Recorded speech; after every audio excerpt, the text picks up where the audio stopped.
Hello everybody and welcome to my first ever YouTube masterclass, which I'm so excited about. I've never done anything like this. Well, obviously I've been teaching these classes for around about 2 years and I know a lot of you probably know me from that, but I thought it'd be a really lovely way to kind of give back and to teach maybe some of you who are a little bit curious about what my masterclasses consist of, but have always sort of been a little bit hesitant. I really hope this gives you a little bit of confidence as to how I teach and my methods, and hopefully you learn something or a couple of things along the way. So I decided to draw this really beautiful horse eye. There's a lot of contrast in this and I'm really excited to get started on it.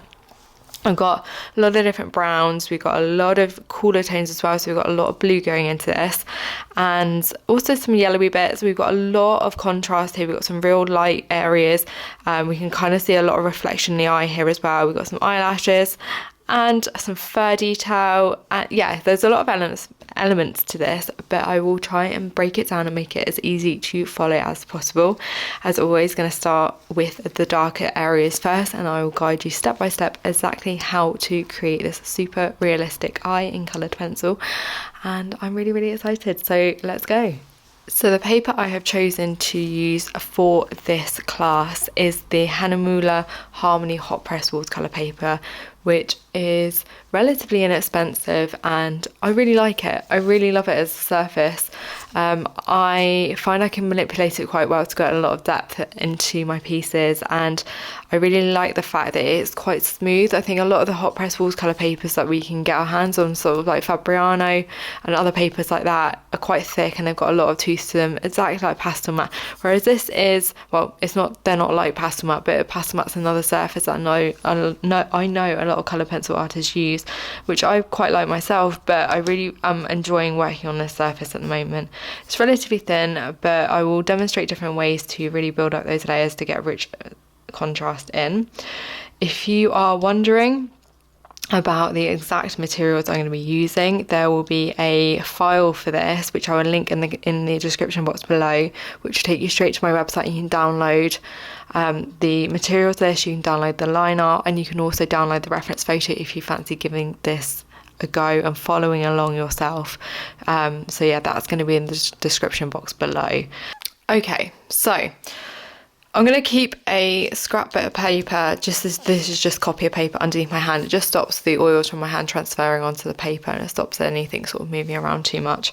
Now, I understand it can be really overwhelming when we get a lot of line art, we get line art like this with a lot of detail and a lot of lines. It can be quite overwhelming of where to start. Even after doing this for 8-9 years, I still look at this and I'm like, oh god, where do I start? So what I'm going to do is I'm going to just start to block in some of the darkest areas first. Going to be using the black polychromos pencil to do this, and just gently, and when I say gently, I mean I'm barely touching the paper really. I'm just trying to sort of establish the shapes, the darkest shapes that we can see. So I'm going to start on this inner corner because I can see in the reference photo there's quite a large sort of block of black there. And I really like to just use a light pencil, because if we press too hard, even though we probably will, well, we definitely will end up going in a lot harder over the top. If we go in too hard at first, it's quite difficult to obviously manipulate and move the colour around too much. So just always start off with a really light pressure. Do like to have quite sharp pencils as well. And the other thing to remember is if you're working on a surface like the Hahnemuhle paper, it does take a lot of layers, but you've just got to sort of layer them in the right way. So just start off with a very light layer. I'm just going to follow the depth and sort of take the darkest parts around the eye.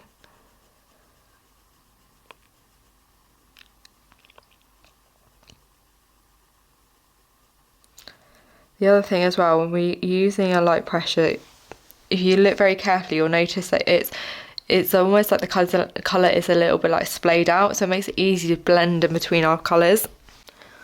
And the whole thing to making a piece look realistic is to really make sure that our values are correct. So really making sure our darks are dark and our lights are light.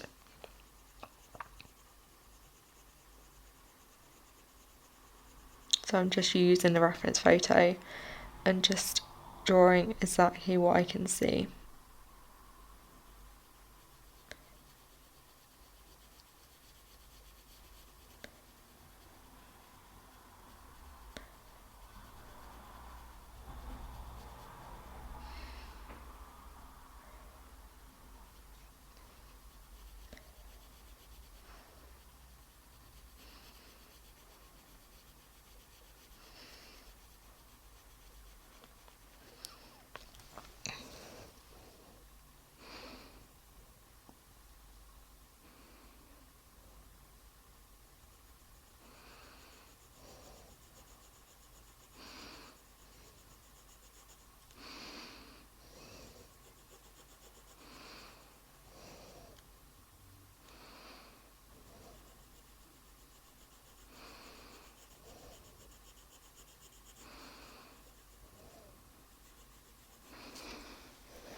So you can see there's a little bit of sort of colour and detail in the dark bit of the eye at the top, but especially down at the bottom here is quite on the darker side.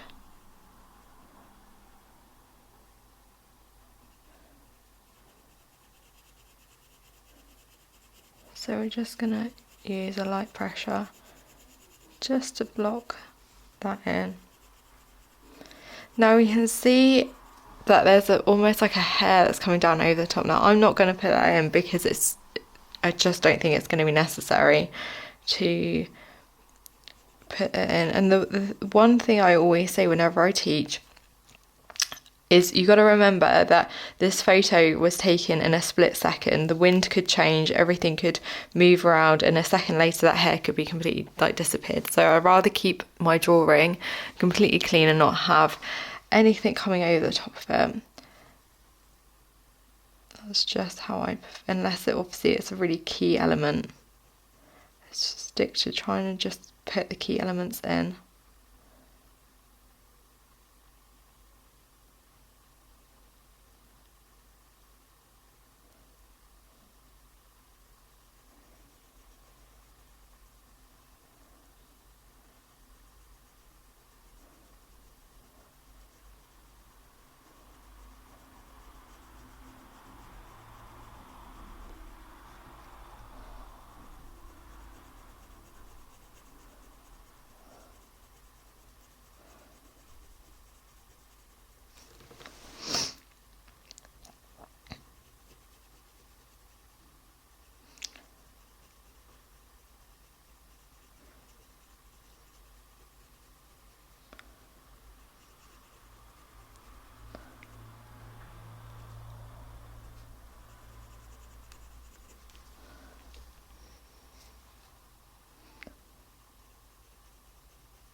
Just using a light pressure still just to build up some of the shapes and detail around the eye. I'm not going to do too much, I just want to kind of just bring in a little bit.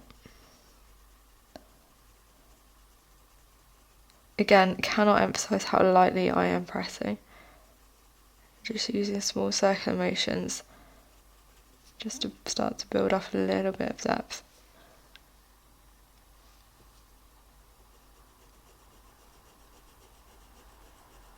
Once we've got a little bit more confidence as to where those dark areas go, of course, you can kind of go in with a little bit more pressure.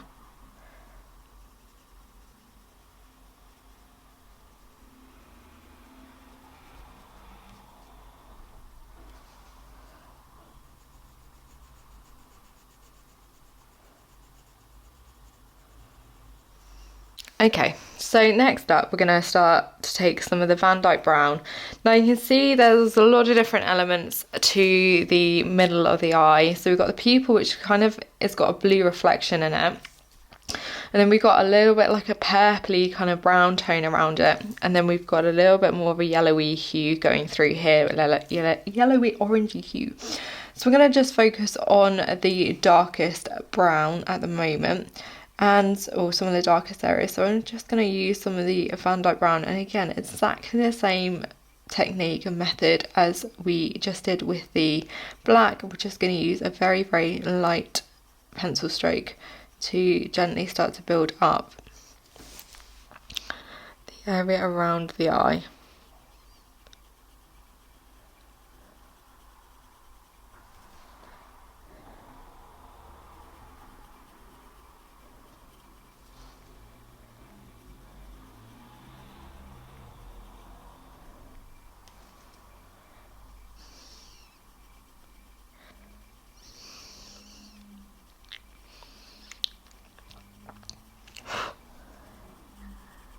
Just using a light pressure,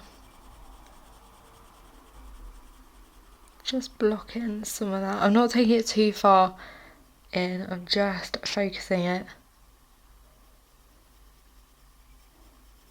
And kind of, I can see there's a little bit of a lighter area through here as well, a little cooler area, so I'm just going to leave that bit out.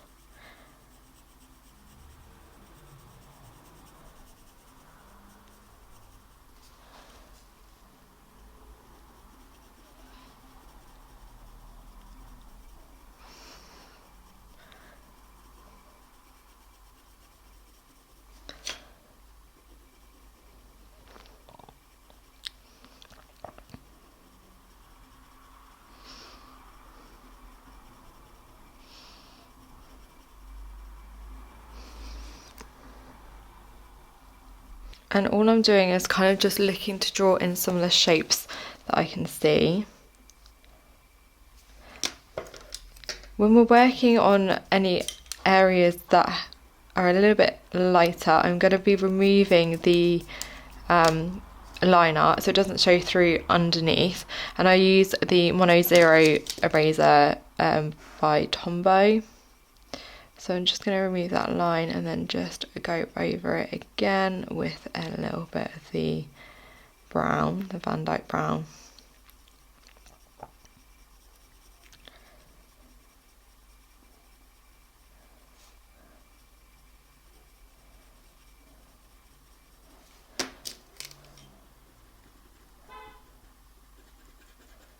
So just lightly beginning to just build up a little bit of the colour. And I'm not trying to make this smooth on the paper. I like there to be a little bit of grain into these initial layers, especially when we're working on a surface like this. If I was working on Fabriano or a heavier watercolour paper, or a paper that had a little bit more tooth, I would be pressing a little bit harder to try and like smooth the tooth of the paper down. But with this, it doesn't really need it. So that's why you'll see me just going in with very light pressures. When we come to starting to build into these lighter areas as well, I'm going to just start to use some of the brown ochre. This is a luminance pencil and it's the brown ochre 10%. I really love working with the wax-based pencils. They are very, very smooth and creamy. You can kind of just blend them, and I'm just working it in towards where we just put that Van Dyke Brown again, just using a very light pressure there.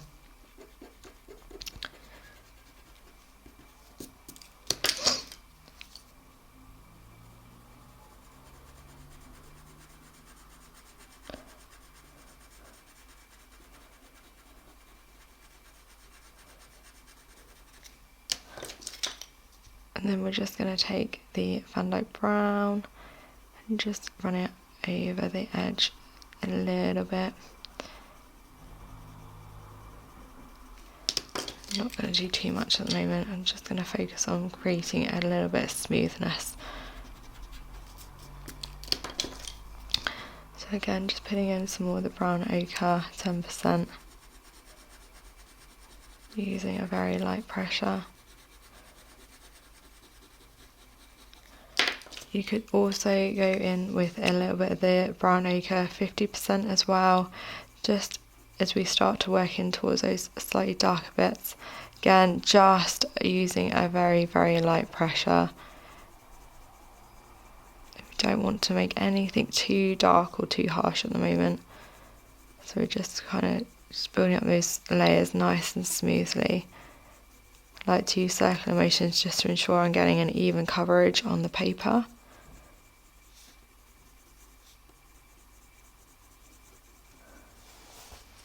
So I'm always just removing the line art, especially in these brighter, lighter areas. And then I'm just going to go back into those lightest parts with the brown ochre, 10%. Again, just using a small circular motion just to cover the surface.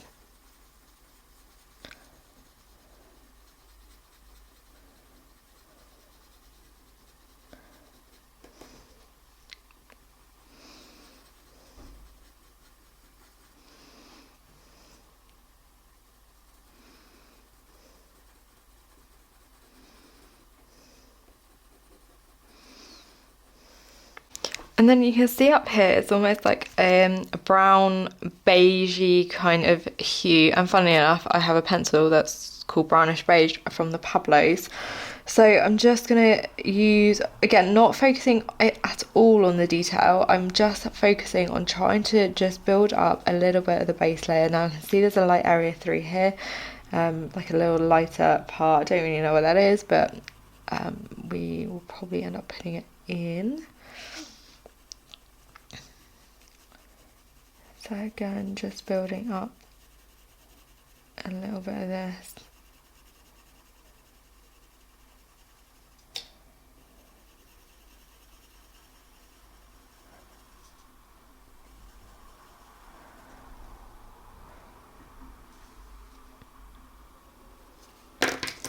And then again, we're just going to remove the graphite and go over any of those darker sort of brown areas or areas that have got a little bit more depth to them. I'm just going to take a light pressure of the Van Dyke Brown. But again, I cannot emphasize how lightly I'm pressing for this. I'm just beginning to map in, as I said, some of those darker shapes. Not focusing on detail, always focusing on shapes.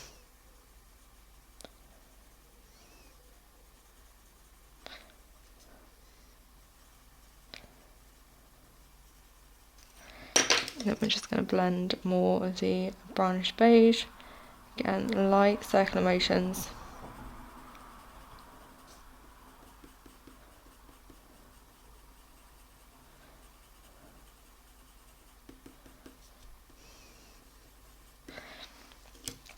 Up here, it's almost got a little bit more of a blue purpley hue.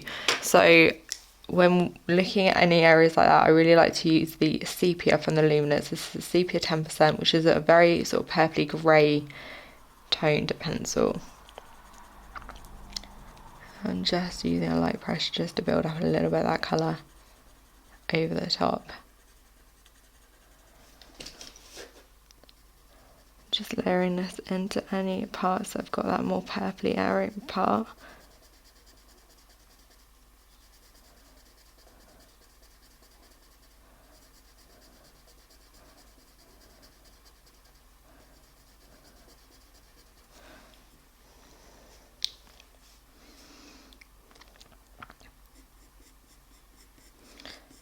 You could even take it on its own as a base layer. There's some of these, where the eyelashes are over here, it gets a little bit darker as well. Just going to use a base of that sepia 10%.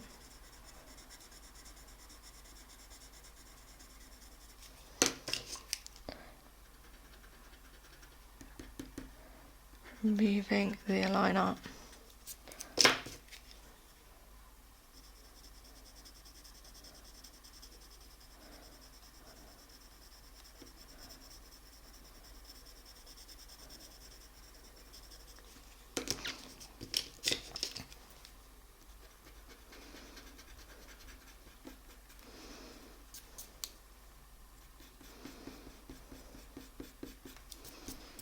And then again, where it gets a little bit more of that yellowy hue, I'm just going to take the brown ochre 10%, light pressure.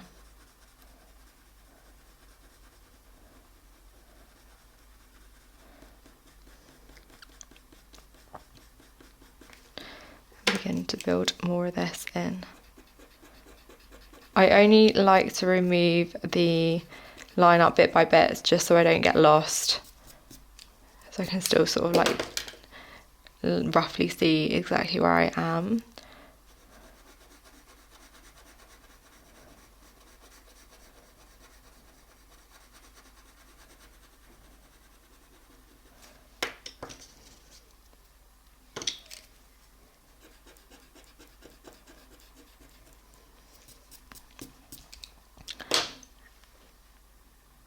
And then again, a little bit maybe of the Van Dyke brown. So we start to build up a little bit. Again, you can see here there's a lot of a cool light tone. So you only want to press very, very lightly.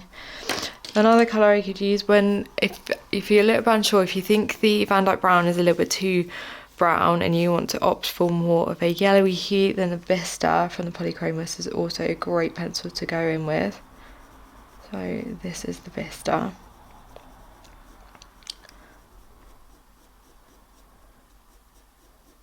And it just has got that a little bit of that yellowy hue.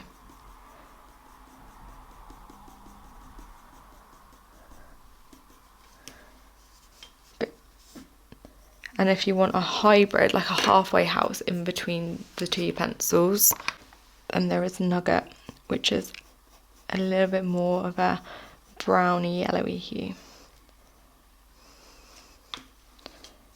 So that might work really nicely in this light area, but like yellowy sort of like beige area just between the pupil and this bit over here.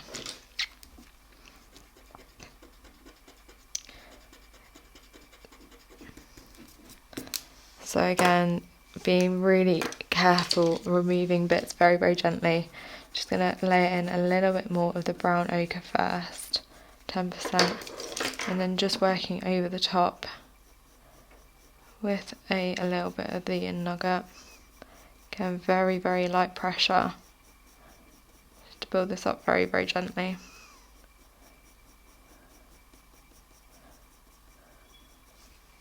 Okay, so I'm going to focus on adding a little bit of shape to the pupil, just so I know how far to take the brown in at the moment. So I'm just going to take very, very light pressure of the Payne's Grey and just map over.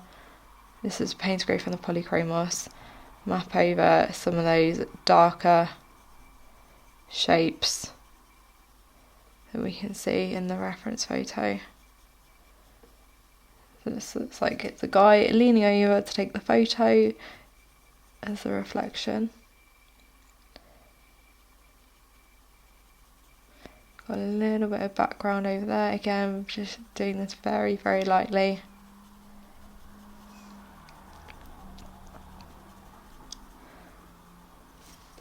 We've got almost like a bit of a door, I think, here. Not that it makes any difference at all, but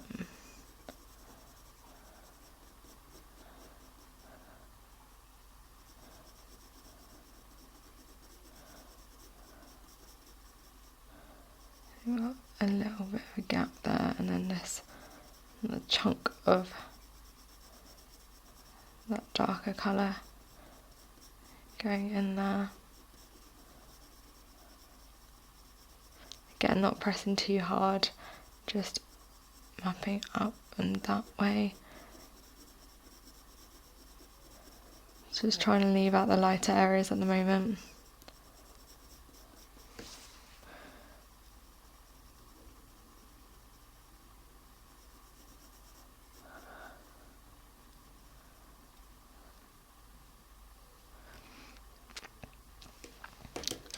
Then I'm just going to use, I think, maybe a little bit of the Payne's grey 30% from the polychrome, from the luminance. Just to start building up a little bit over the top of that nugget there. Again, just trying to keep in some of these lightest areas.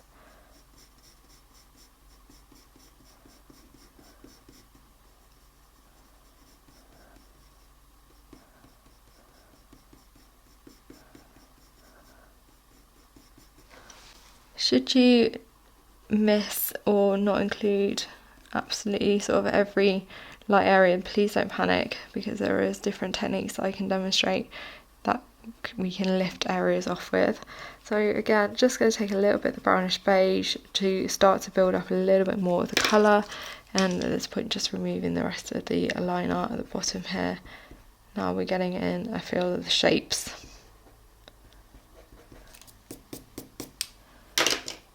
Just going to use more of the brown ochre, just layering it in.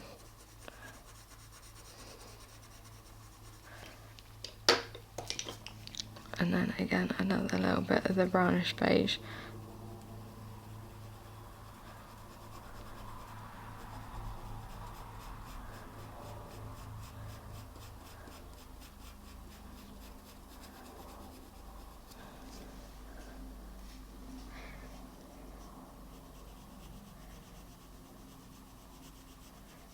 At the bottom of the eye.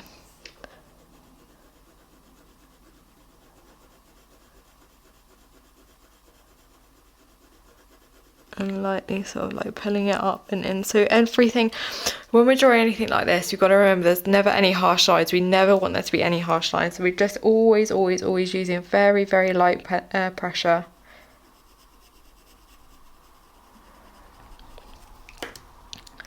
And then obviously in time we can slowly start to build up more sort of heaviness and layers. But at the moment we're just trying to keep everything very, very light.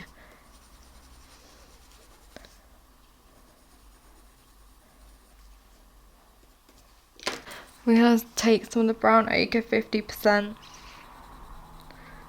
Very, very lightly. This is again from the luminance, and start to build a little bit more depth of colour. Starting to build up again, barely touching. If you barely touching, you can just see how little I'm impressing in my hand. That's how lightly I'm touching or going over this surface.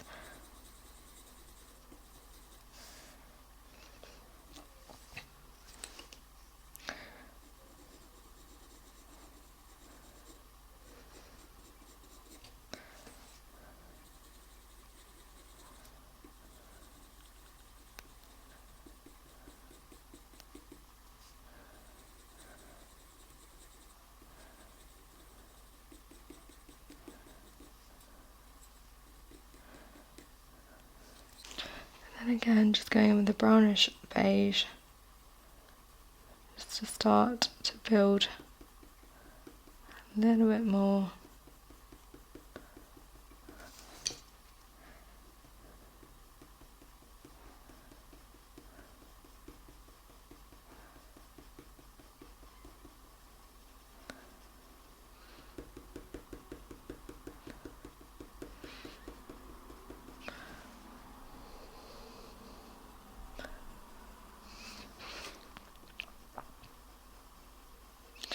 And I'm never ever pressing any harder. I'm just sort of like just trying to work with a smaller, more concise sort of circular motion, just to really sort of just push a little bit of the pencil into the paper. But again, really not wanting to sort of damage the sheath of the paper and make it too dark or too sort of like heavy with my pressure.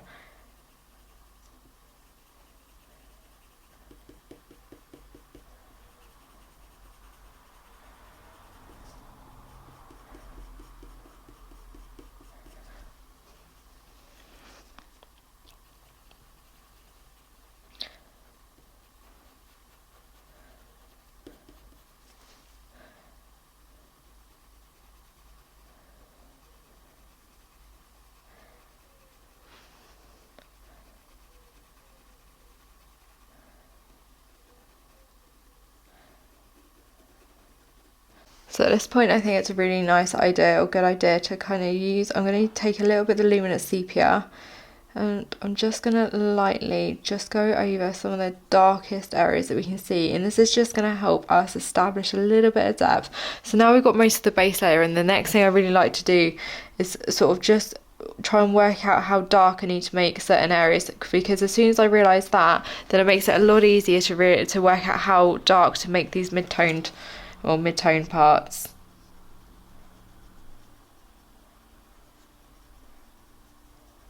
So just using a light pressure and sort of like fading.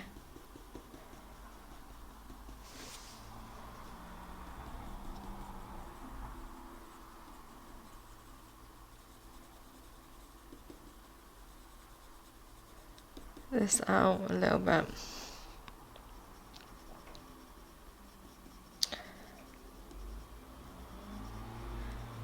Just drawing in over some of those darker shapes. Again, only pressing very, very lightly.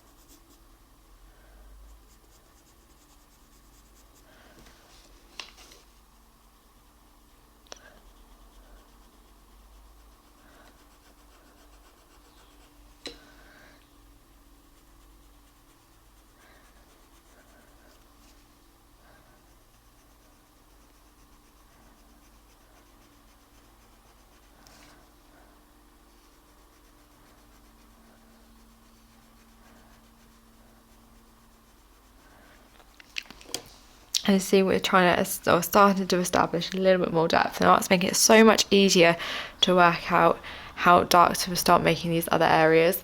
Another pencil that I would highly recommend in incorporating into your colour pencil work is the Derwent Drawing Black. This is a super saturated black, and I really love working with it to just really make sure I'm getting enough depth down into my darkest areas. So I'm just going to put in a layer of this straight into that corner, because again I know there's no detail right at the bottom there, so I can get away with just using a light pressure towards the edges, but just focusing, making that area a very dark sort of shape.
In the corners here we can kind of see it's got a light yellowy hue to it, so I'm just going to take a little bit of the brown ochre 10%, just layering this in a little bit, and then going over the top with some of the brown ochre 50%.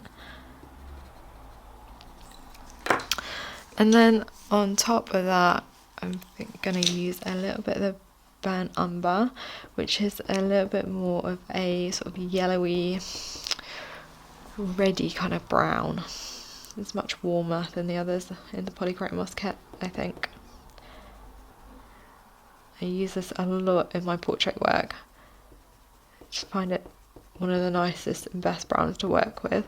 So I'm just using a light pressure and sort of just trying to blend a little bit of that depth in, trying to obviously keep a little bit of the light yellow part showing through, but just building up as much depth as possible.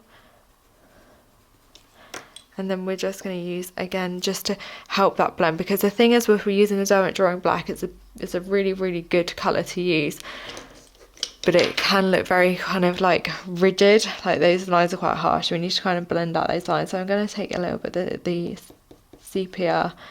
This is the darkest sepia from the Luminance.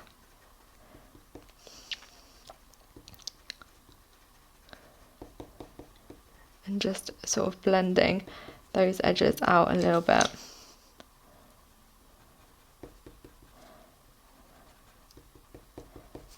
And then you could equally just use some of the polychromos black over the top, just lightly, to sort of feather out those layers as well, and any harsh lines.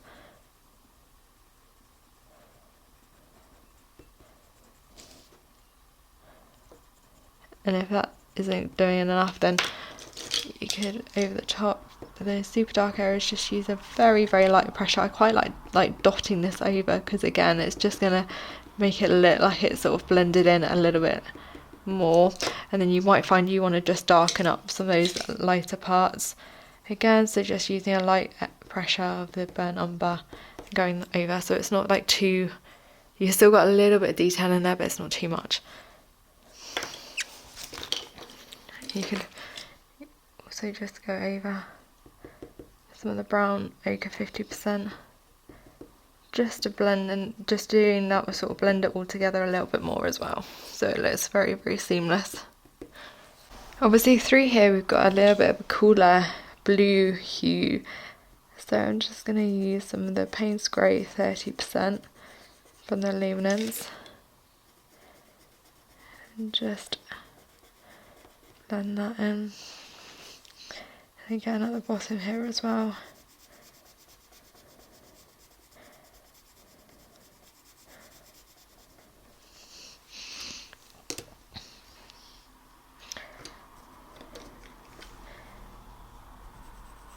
And just take it some more of the brownish beige. And then I want to start adding more depth to these areas here. So I think, I'm trying to work out, I think that's a clip, it's a reflection of a clip going through there. I don't think I'm going to incorporate that. I think it's going to be quite distracting, so I'm just going to, I can kind of see what's behind it, so I'm just going to use the brownish, the brown ochre, and just fill in that bit there as well. And then again going over, just lightly darkening with some of the 50%.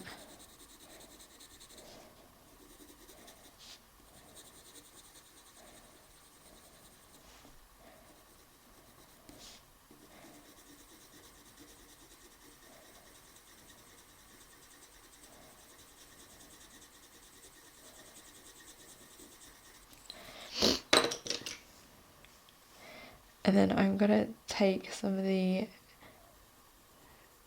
burnt umber from the polychromos and just start to just layer in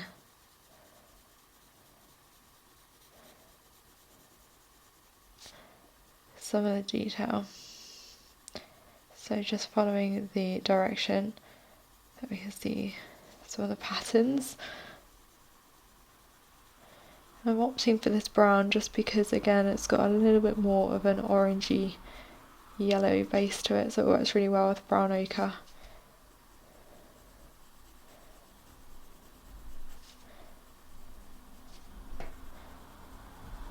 Again, I'm not pressing too hard, just want everything to be very light at this stage.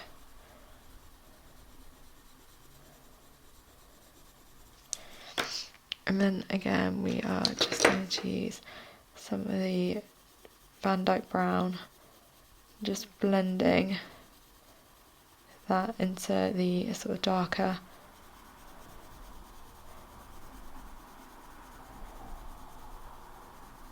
more sort of almost purpley brown areas.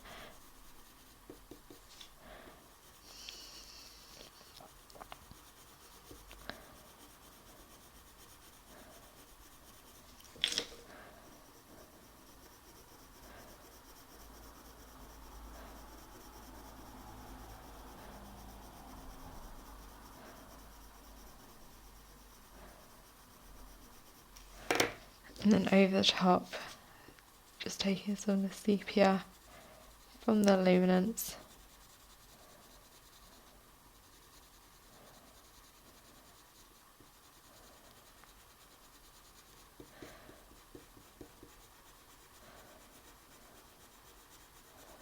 This is just the darker sepia again.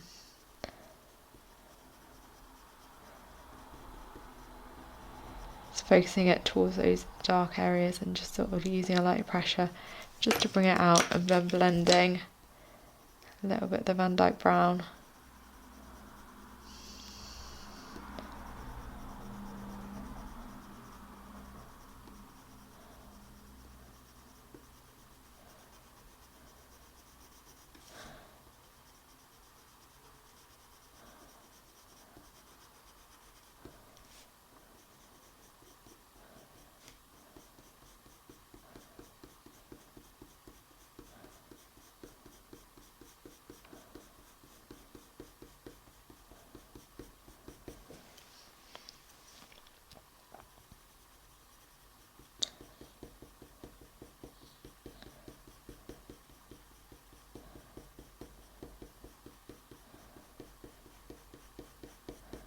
Again, beginning to just build up a little bit more pressure. I'm not pressing too hard again because I don't want to damage the tooth of the paper, but just press a tiny bit harder just to sort of bring in a little bit more smoothness.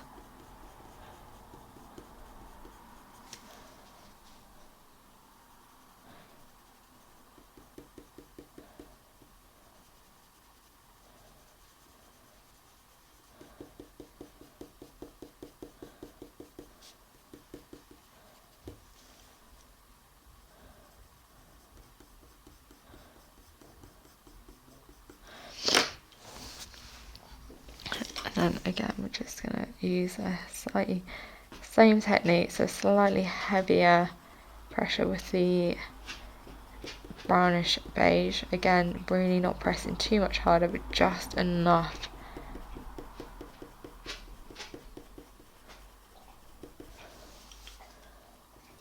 Just to smooth out any graininess. You can kind of use this over the top as well, just to smooth down areas, or you could use the sepia 10%. Let's do exactly the same. So this can work really nicely over the top, and just use it. I use the terminology glazing, and all I mean by that is just to use a very, very light pressure, and just running the pencil in a consistent with a consistent pressure over. And because the luminants are wax based, they tend to sort of just layer over really, really smoothly. It kind of creates a bit more of that glassy eye effect. Also just going to start to think about adding a little bit of a cooler tone up here, so I'm going to take some of the Payne's Grey 60% for the luminance as well, just to bring in a bit of that blue tone. Again, very, very light pressure.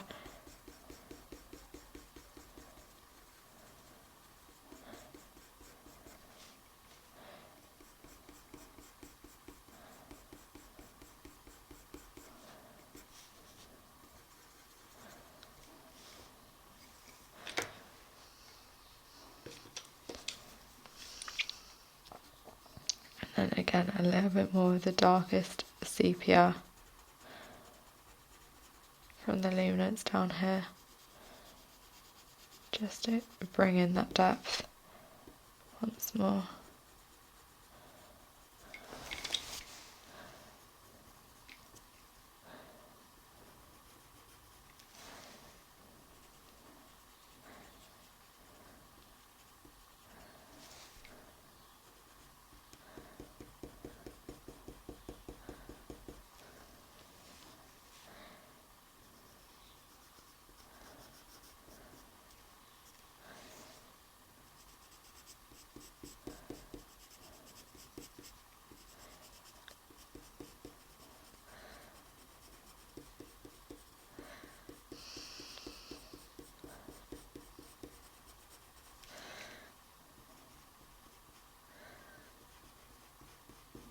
Again, blending morph and putting some of those shapes in with the sepia as well. And then you might notice that you need to darken up this inner yellowy kind of where we put the brown ochre. So I'm going to take the burnt umber and just pressing a little bit more of that in.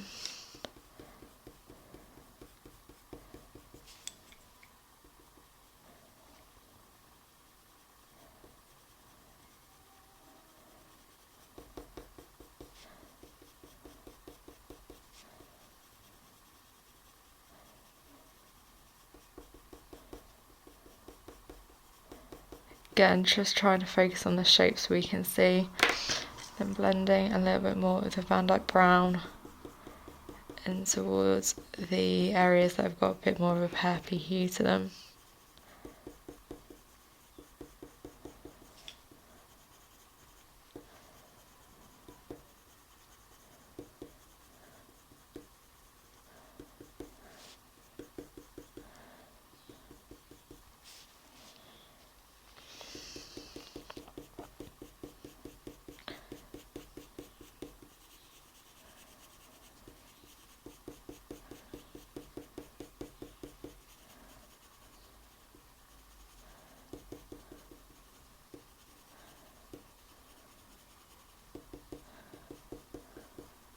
Also, if you wanted to incorporate a little bit more of the yellowy hue, you just take, or the orangey hue, you can kind of just take a little bit of the cinnamon from the Pablos and just running this very, very gently because it's quite pigmented over the top. And again, we still have so many more layers to add. Just going to take a little bit of the Payne's Grey from the from the luminance. This is the Payne's Grey 60, and I'm just going to begin to blend.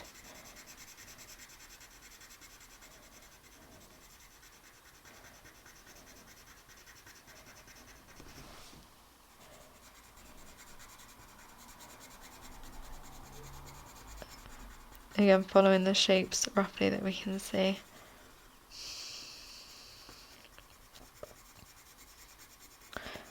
Just using a light pressure.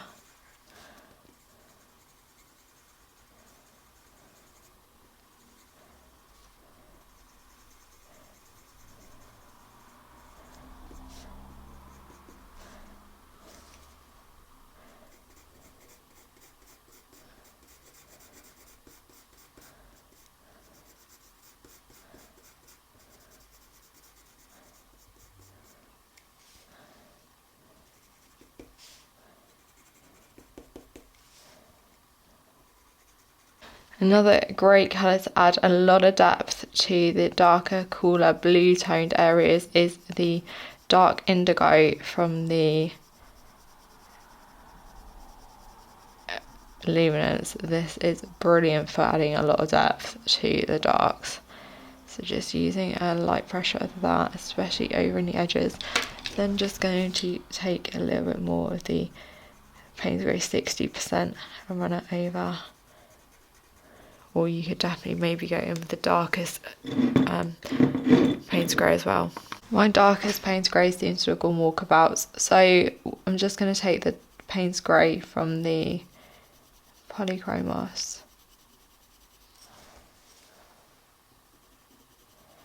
And I realised in the reference photo that it looks a little bit lighter than what I'm drawing it in at, but I think I'd rather really want to add as much contrast as possible. So just sort of blocking in a little bit of that cooler tone, and you can definitely add a little bit of more lightness towards the top and the edges, just because we're going to start fading them out.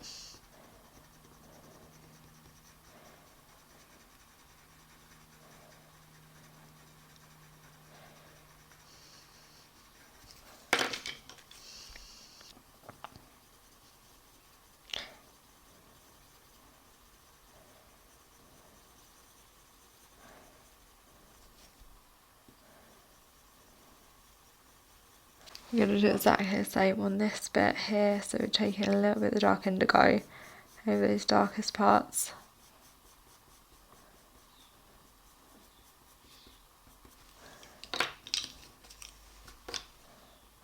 And some of the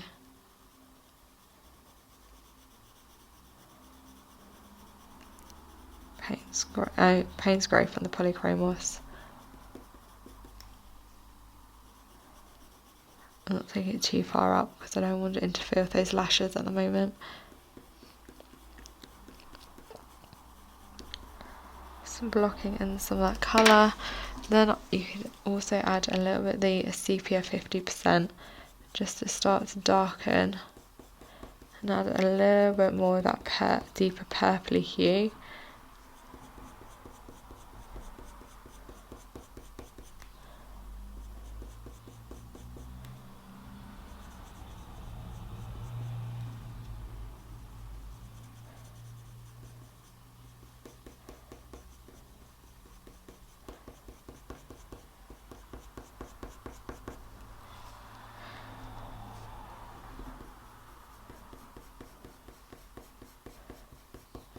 And then we're just going to take that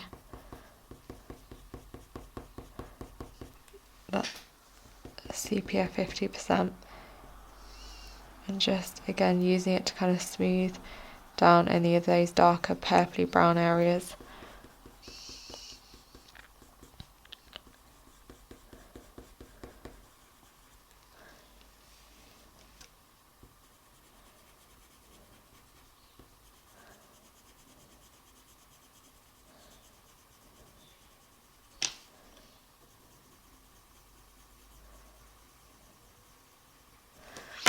We just need to start darkening up through here now. So again, just going to take a little bit more of the burnt umber and just placing that down.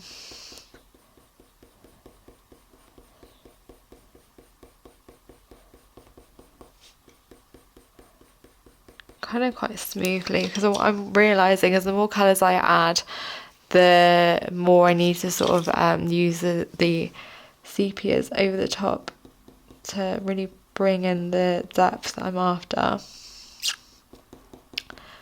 So again, just taking the darkest sepia from the luminance.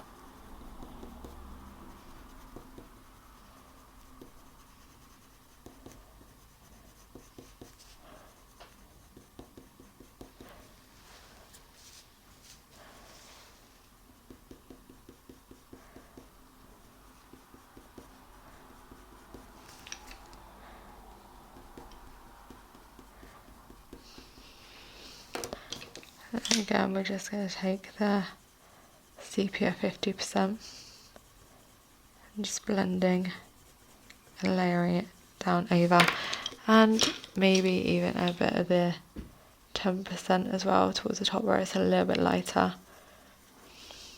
and then incorporating some of the burnt umber.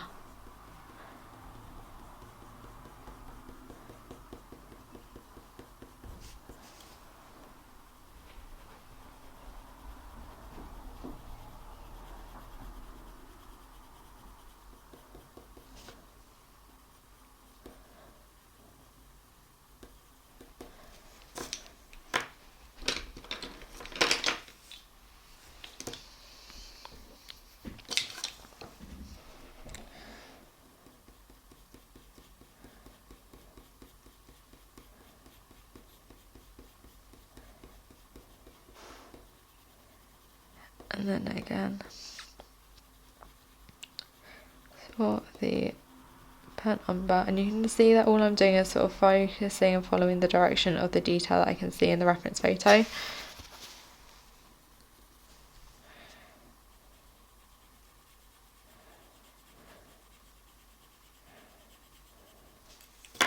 Using some Van Dyke brown into any brown areas that don't need that sort of orangey hue to them.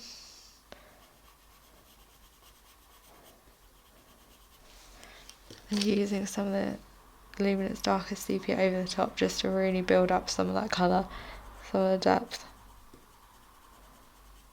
Also just going to take some Polychromos Cold Grey 4, and I'm just going to go over these slightly lighter sort of grey cooler areas.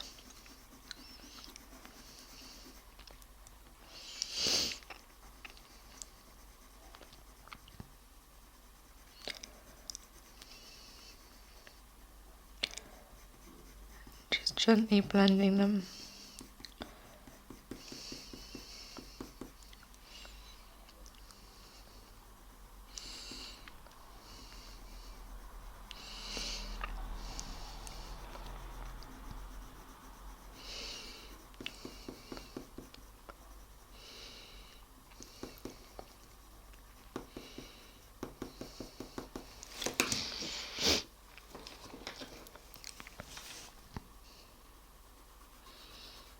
And then again, just taking more of the brownish beige.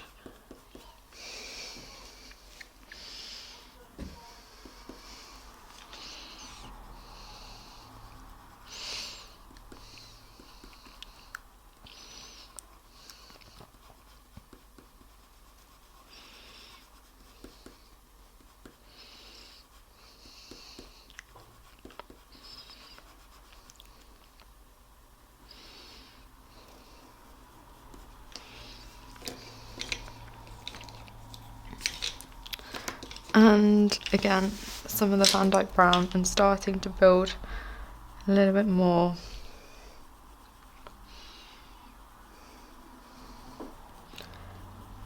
of the depth and dark, sort of darker parts.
Again, all I'm doing is just following the sort of details I can see in the reference photo.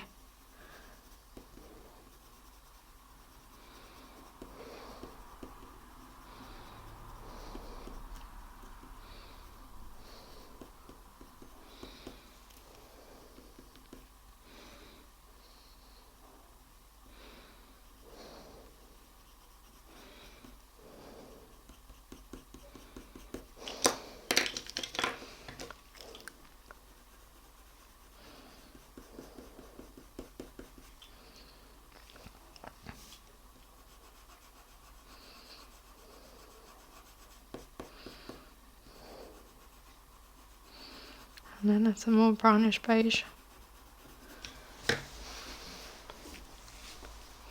Going over some of those lighter bits, darkening them up a little bit. Then I think some of the sepia 50%, and again exactly the same, just putting this into some of those darker sort of purpley hued areas.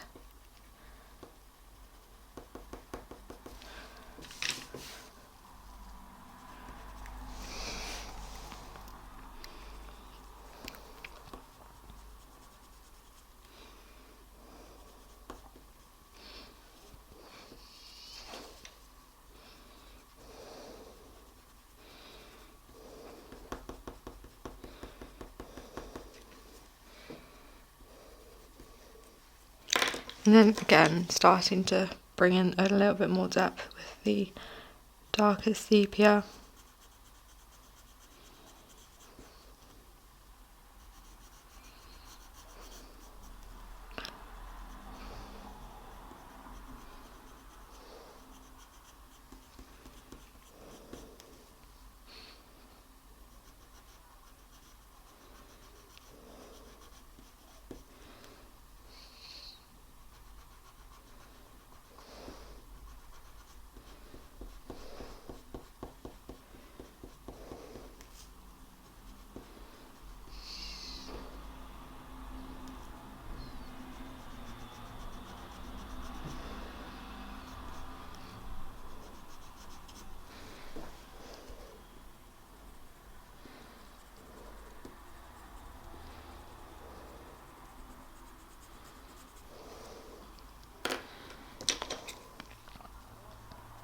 And then again, just bringing in more of the Payne's Grey 30%, and just blending.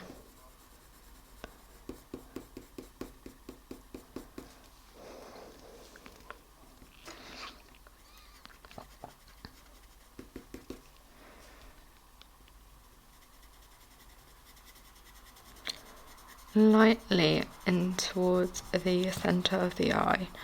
There's that reflection. Just going on to mid-tone areas, again just using a light pressure. And for those lighter areas, lighter bits we can see, I'm just going to take some of the silver grey, again from the luminance, and just mapping that in. Sort of blending it over, making it nice and smooth.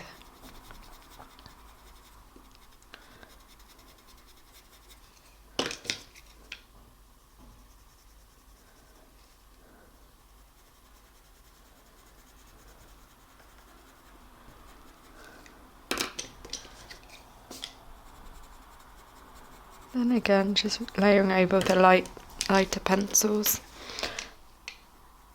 like silver grey, and then just using the Payne's Grey 60% gently to build up a little bit more depth in towards those slightly darker parts.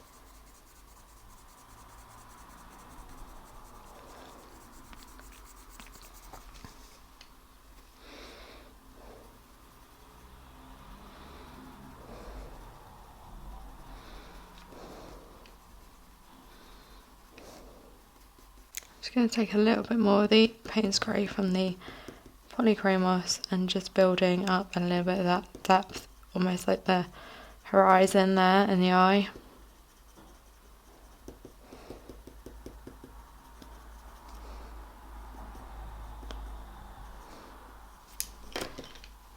And again, just lightly going over with some Payne's Grey 30%, just to smooth everything down.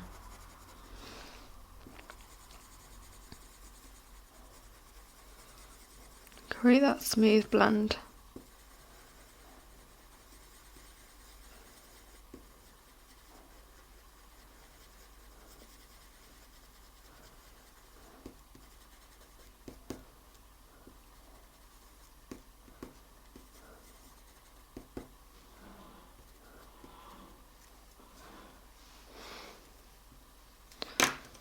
And at the bottom here, just take a bit more of the polychromos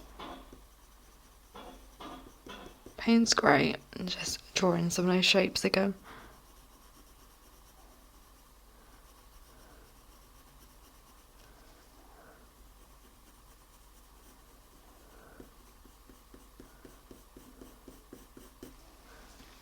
And before we do anything more up here, I want to just continue adding a bit more of the raw burnt umber, just to darken this bit at the bottom.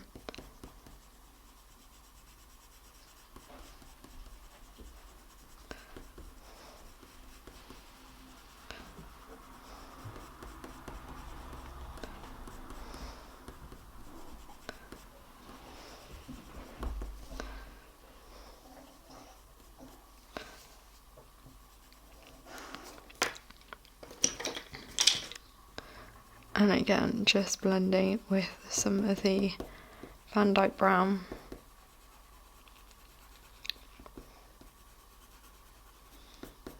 Just to start adding more of the depth.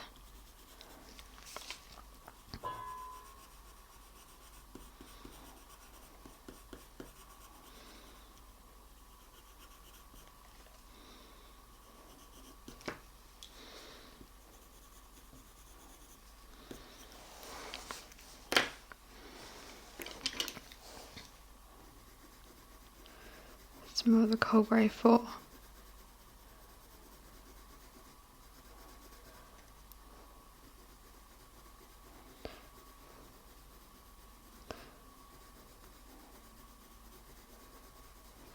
around that line.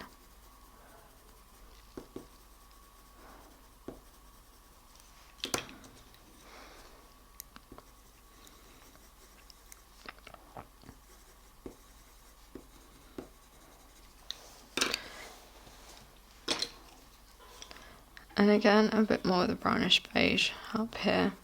Start to work in towards that more purpley shadow at the top. I think the best colour to use for this top, when we're beginning to think about this top area, is the sepia 10%. Now, when working on anything like this, obviously we're always working from light to dark, and by putting down a base layer of the luminance first, it's just going to allow us to potentially go in over the top with the slice tool to pull out some of those details. So I'm just going to use the sepia all the way over there,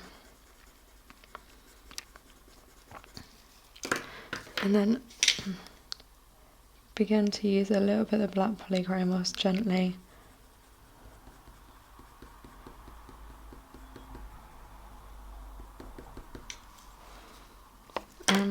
Actually, first I'm going to just take some of the darkest sepia. Probably just do it with the sepia. It's just working in the direction of the eyelashes.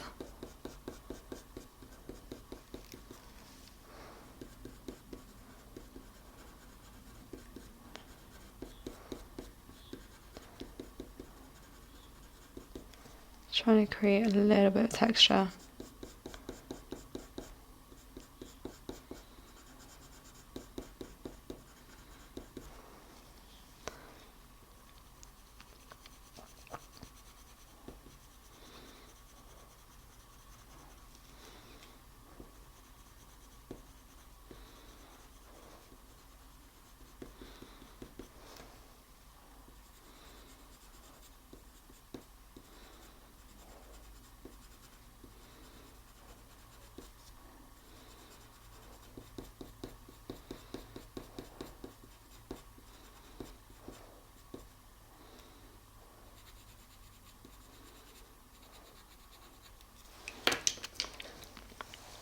And then at the bottom here, I'm just going to see that darker line, just going to take a little bit more of the Payne's grey from the polychromos, just begin to build up a little bit more of the cooler blue tone. And that's one of the things that, in order to incorporate more depth into the actual eye, you could definitely take some of the dark indigo and just place that into these darker corners, and into the really, really dark areas. And it does make, especially if it's got a little bit of a cool tone to it, it does make an area sort of really, really pop.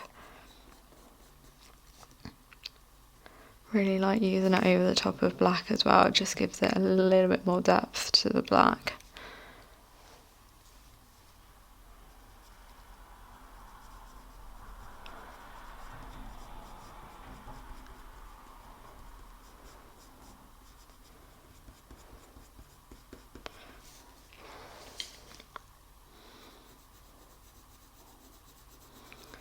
Glazing down with it, just again incorporating a little bit more of that cooler tone.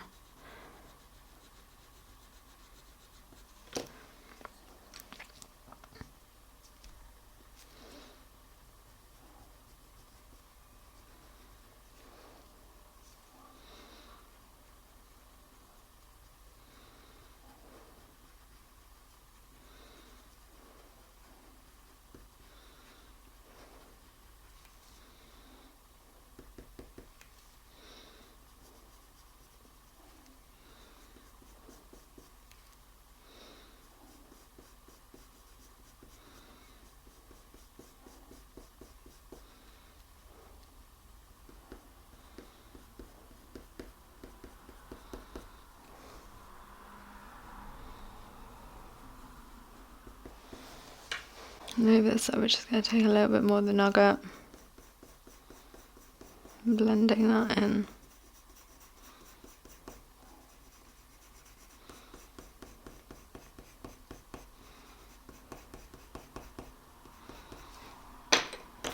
And again a little bit more of the burnt umber.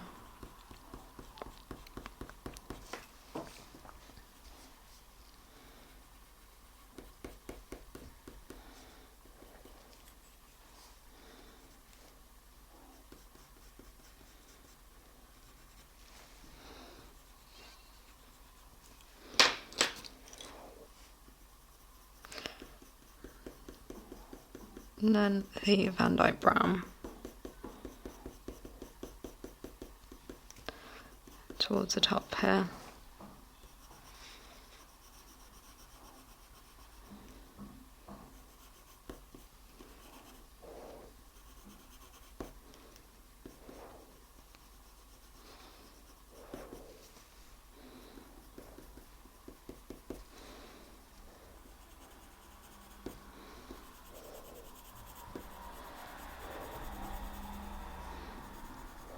And then when we really want to start adding a lot more depth, we can take a little bit of the Derwent Drawing Black and just begin to layer that in over the eyelashes, or working in between the eyelashes up here. Again, focus more on the shapes. You just want to give the illusion. Drawing is always about illusion, so we just want to give the illusion that there's a little bit of detail going on over here.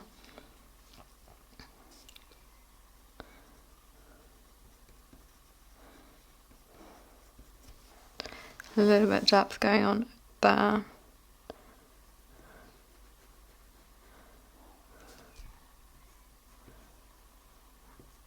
And into the corner here.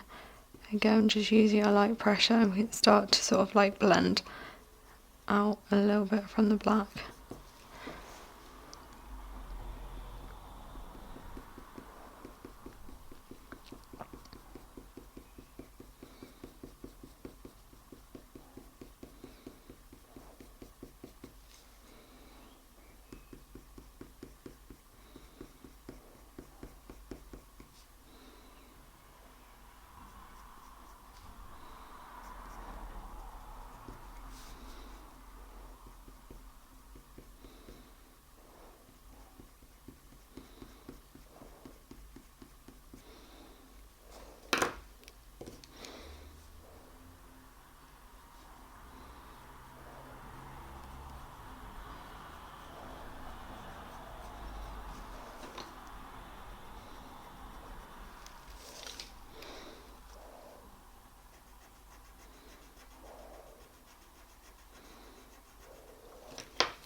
And then over here we're just going to take, you can kind of see there's a little bit of a cool tone, but there's also a little bit of a brownish beige. So we're going to take some of the silver grey and then a little bit of the brownish beige from the Pablos in towards the edge of the eye. And again, just we want to kind of blend out that harsh line there. So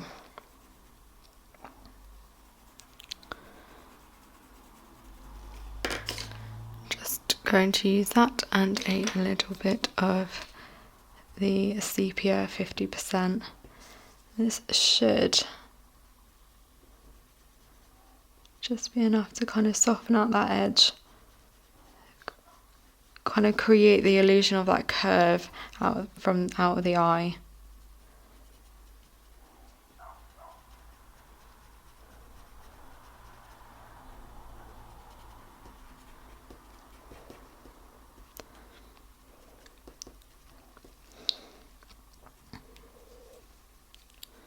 And we just want to darken up this bit here, I think.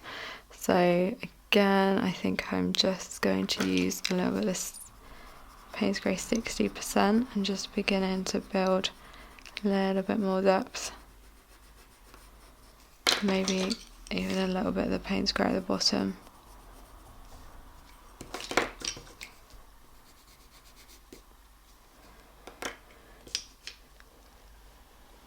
And then we're just going to take the dark sepia, the darker sepia from the luminance, and just begin to again build up a little bit more of the contrast.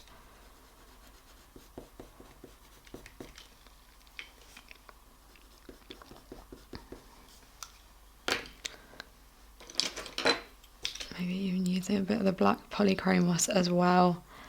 Again, this is just to kind of add a little bit of depth.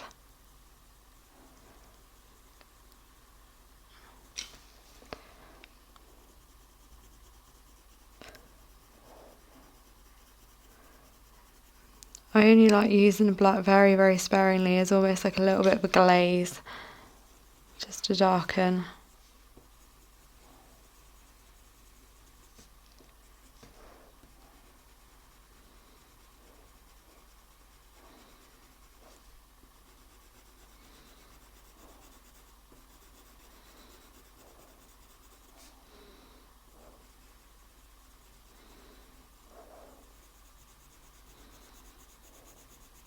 Just going to run it over the people there as well.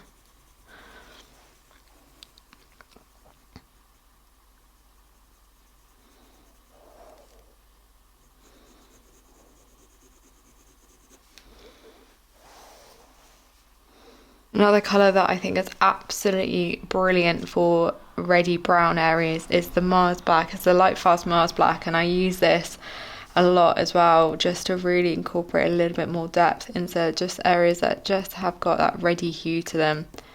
But again, super pigmented, so you only want to use it sort of very gently, just to build up a little bit more depth in certain places.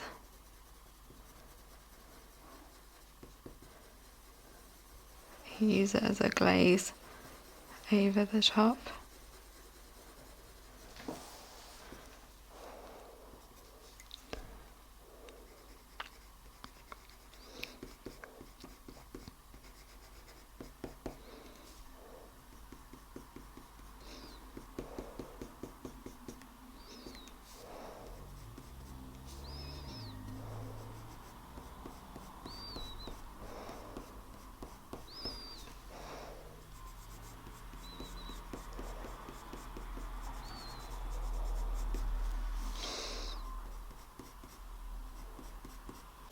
I'm just glazing with more of the burnt umber over the top.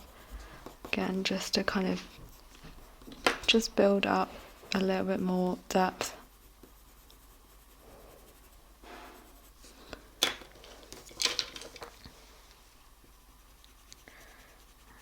Some of the sepia, 50%. Incorporating that purpley hue.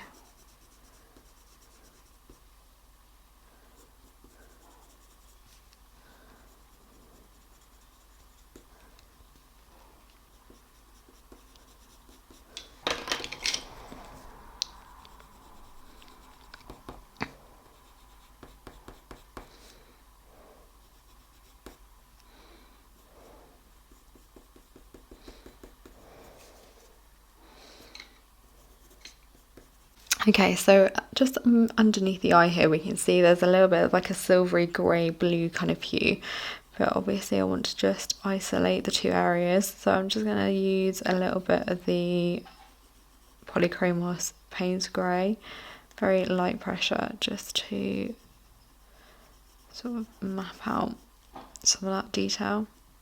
Now I really like using the Polychromos for that, because for mapping out detail, because you get much sharper, finer point with the Polychromos pencils, in my opinion, because they're oil based.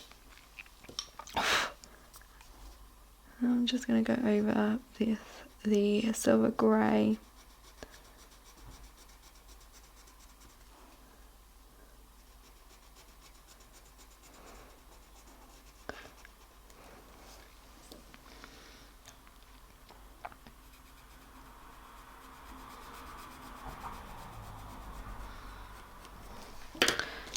And you can see at the bottom here there's quite a dark kind of area, so I'm just going to take some of Polychromos black.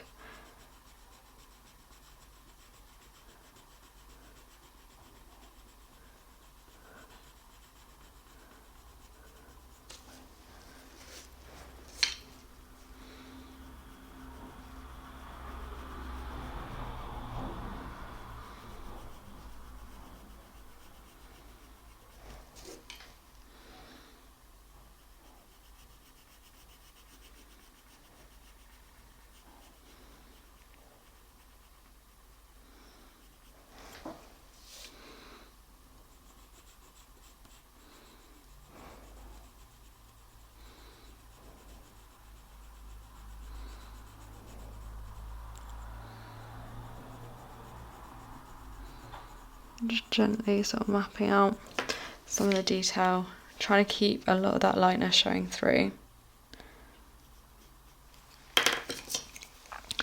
We just really emphasise at the bottom there with a bit of the Derwent Drawing black.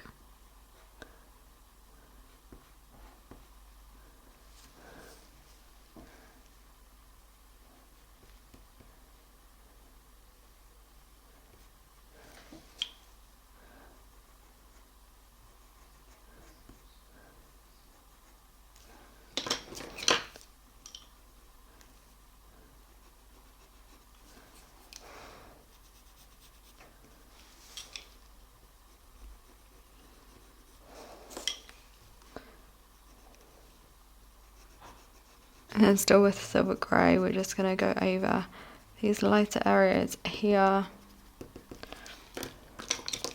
and then darkening them up with a bit of the Polychromos black, incorporating a little bit of that detail.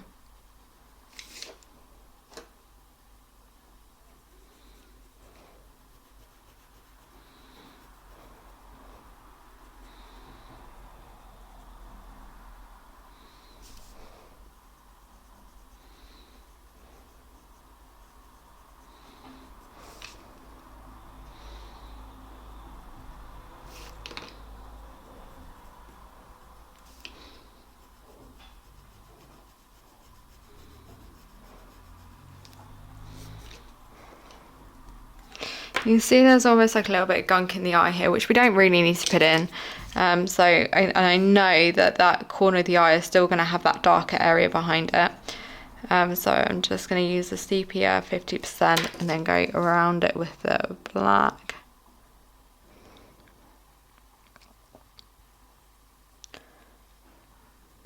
Just using circular motion just to sort of feather and fade out that black a little bit into the areas around it.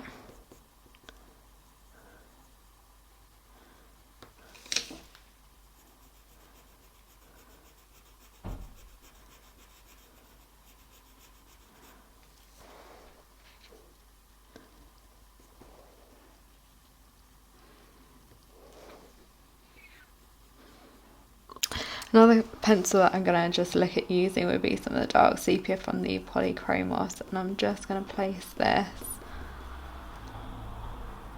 in any areas that I don't want there to be the black, but I still want there to be a little bit more depth.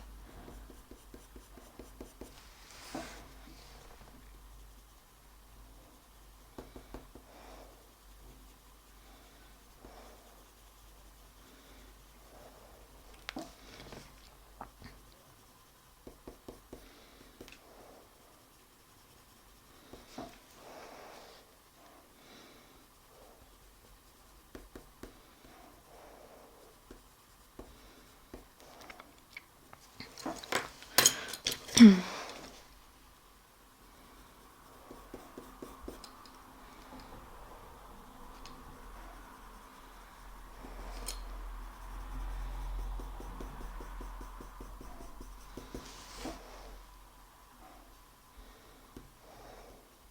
just taking some of the Payne's Grey from the polychromos and just re-emphasising some of those areas.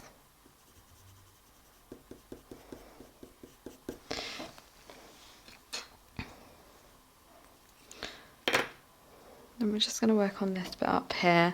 So like I said, we're just going to use the sepia 10% and just running that gently over the top of the paper there. And I'm also just going to look at using a little bit of Payne's Grey at the top where you see it gets a little bit cooler. Circular motion.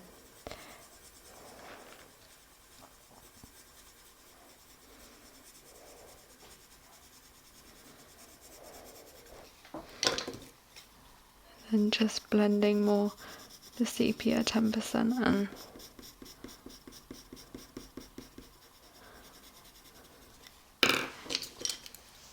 And then again some of the sepia 50% just to build up a little bit more of the depth.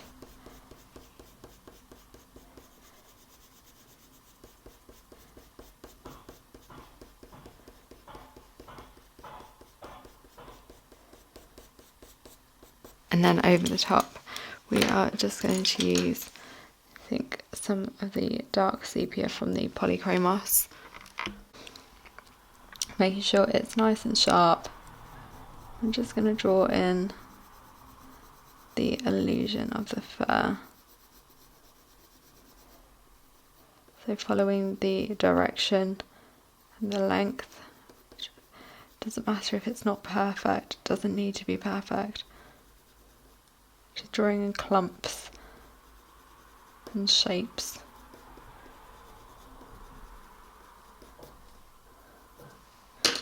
Then over the top we're just going to take a little bit of the polychromos black.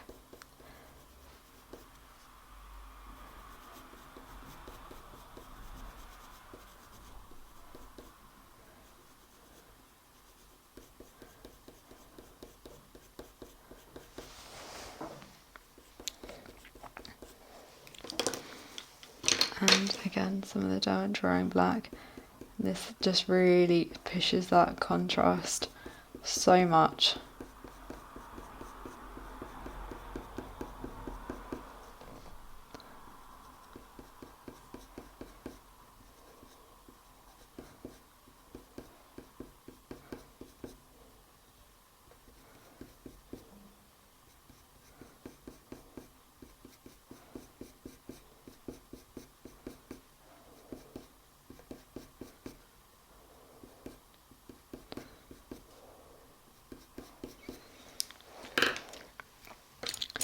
And then over the top, if you follow into those lighter areas, you can just take some of the silver grey. I know it looks like it's got a little bit of like a cool tone going through there as well, like a yellowy kind of hue. So I think you can just use a little bit of the brown ochre, 10%.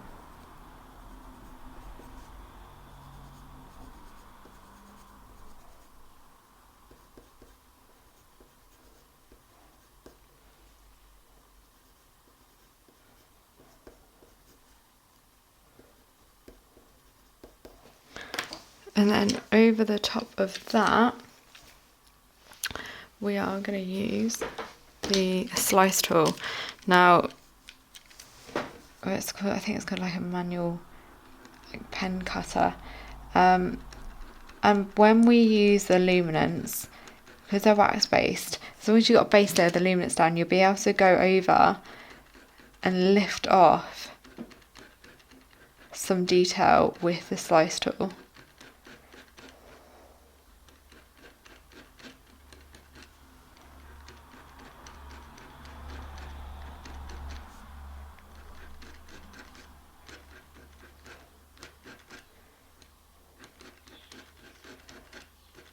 You don't have to press too hard.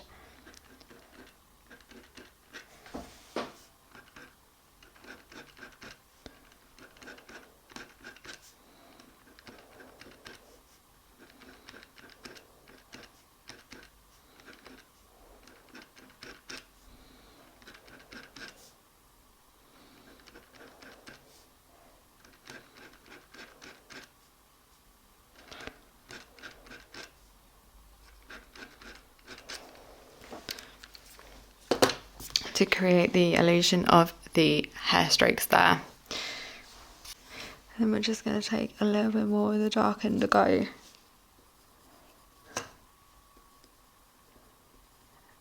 And just using this to again create a little bit more depth to the dark sort of brown areas.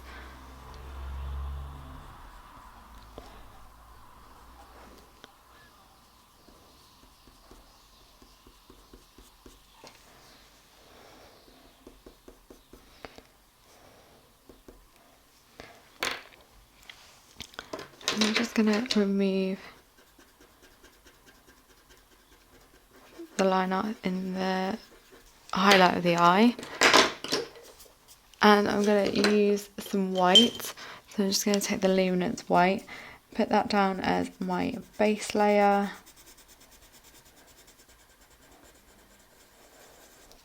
then go over it a little bit with some silver grey, so I can see that there's a little bit of text like cloud. It's not just white, it looks like it's got a little bit of pigment behind it. And then over the top, again, really wanting to kind of work in a little bit more of the depth. So we're just going to use the black and use a very light pressure. This is the black polychromos. And we're just going to draw in over and create the eyelashes.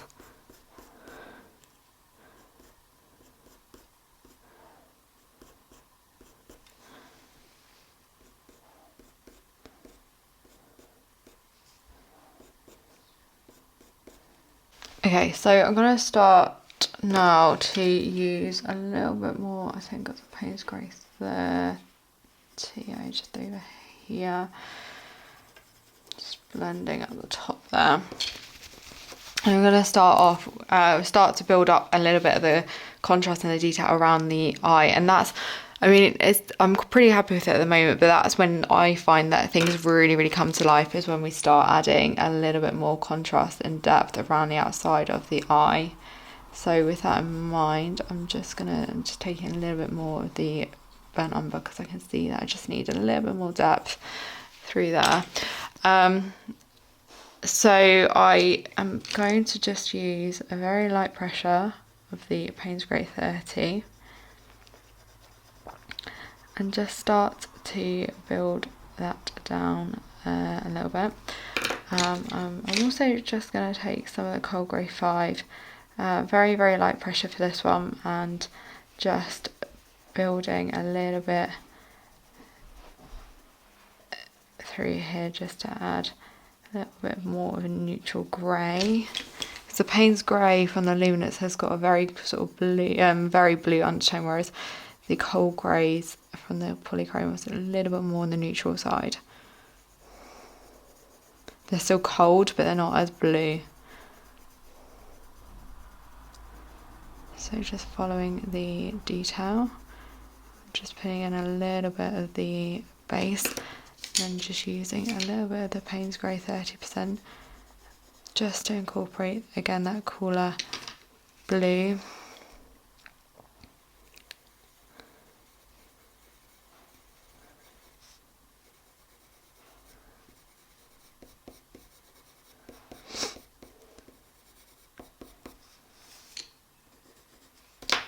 And then we're just also going to use a little bit of the silver grey to start to build into the lighter parts.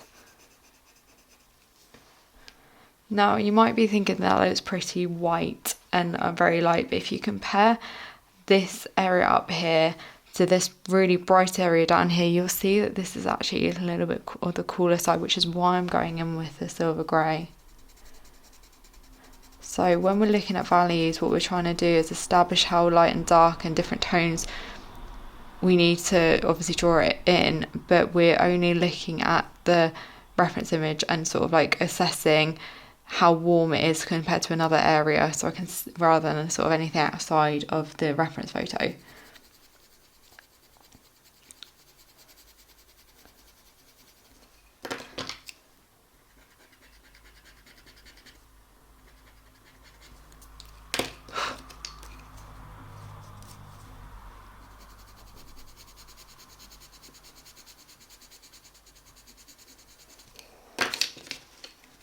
So we're just going to take a little bit more of the cold grey, the Payne's grey 30%, and just starting to look at blending.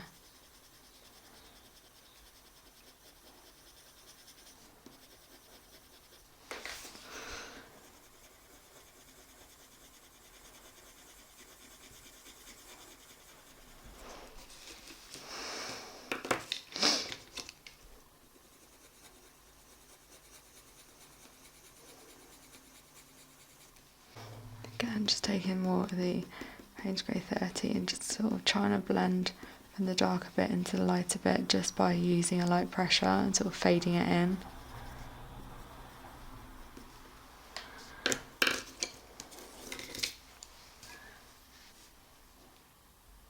Then we're just going to use the cold grey 5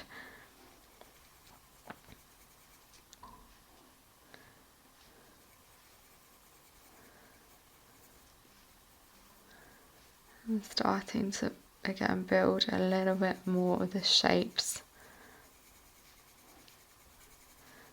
only focusing on the shapes. And again, just putting in a little bit more of the Payne's grey 30% just to incorporate the cooler blue tone.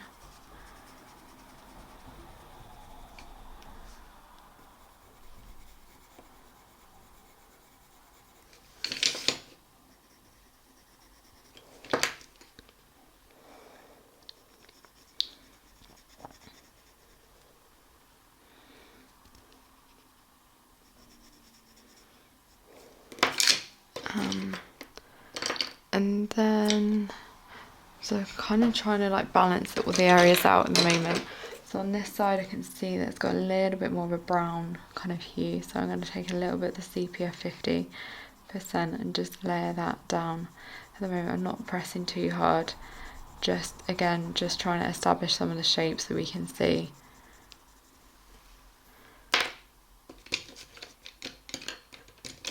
And again at the top we can kind of have got a little bit of a cooler silver grey tone going in there.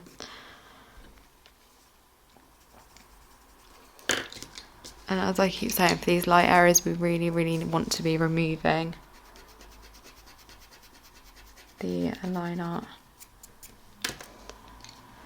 And I'm just going to use some of the cold grey 4.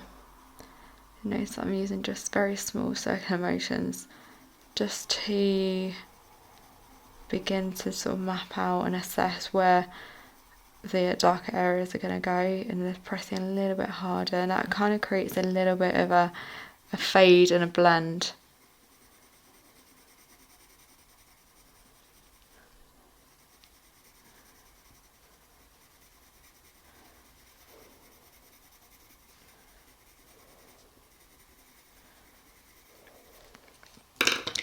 As we start to work right into those darker areas, I'm just going to take the black from the polychromos, and again very light pressure, start to build up a little bit.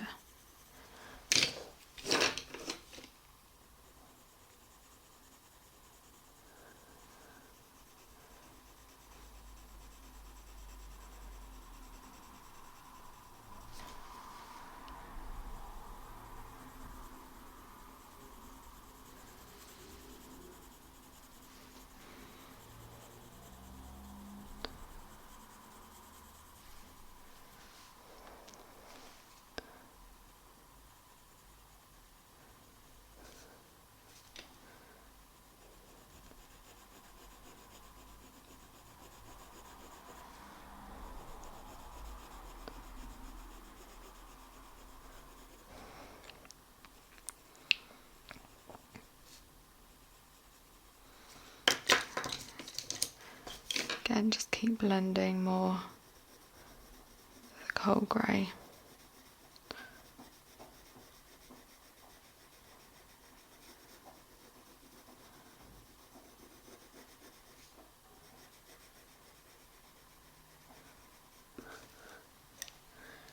Cold grey 4, and using a little bit of the sepia 50% just to pop in that line through there.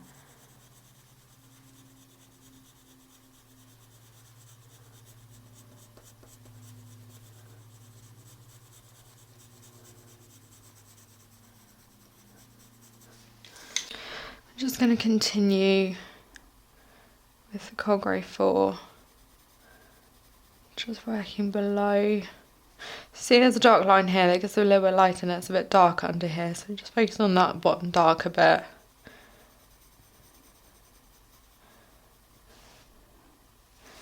Just removing the line up.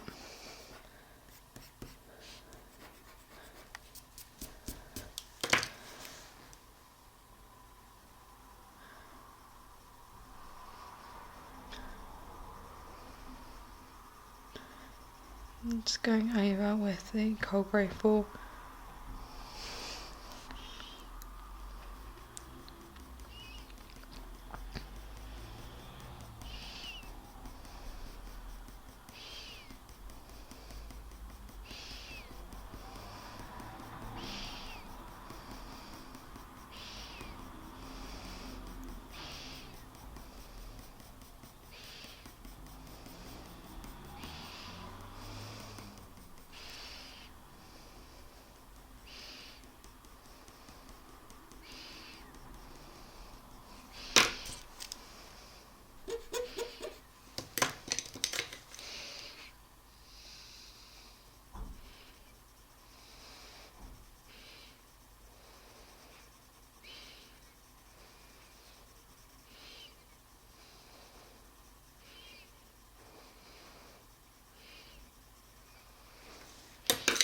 And then again, just keep removing the line art until you get to around here, and I'm just gently going over everything with the cold grey 4.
And removing that line art, or that line through there, and then once again just going over gently with the cold grey 4.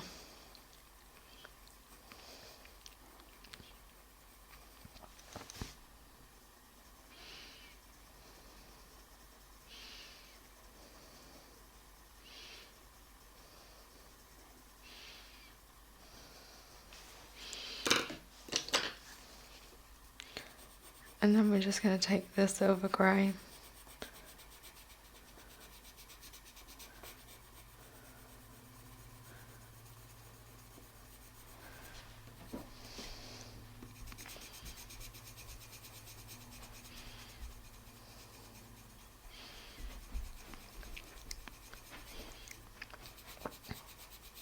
just go over those mid-tone lighter areas. Then we're just going to use the white to really work on those lightest parts. Again, not really using a heavy brush at all, I'm just trying to create a little bit of smoothness. doesn't matter if you end up going over where we put the paints grey or silver grey, because again, it just helps with the illusion of smoothness.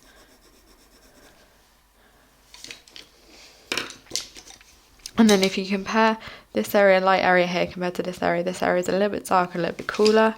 So again, we're just going to put in the silver grey.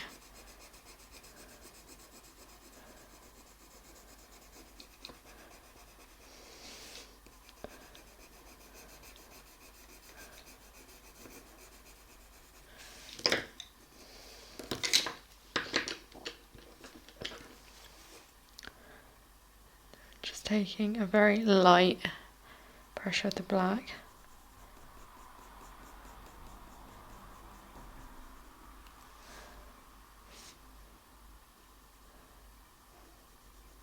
Just mapping out some of the detail.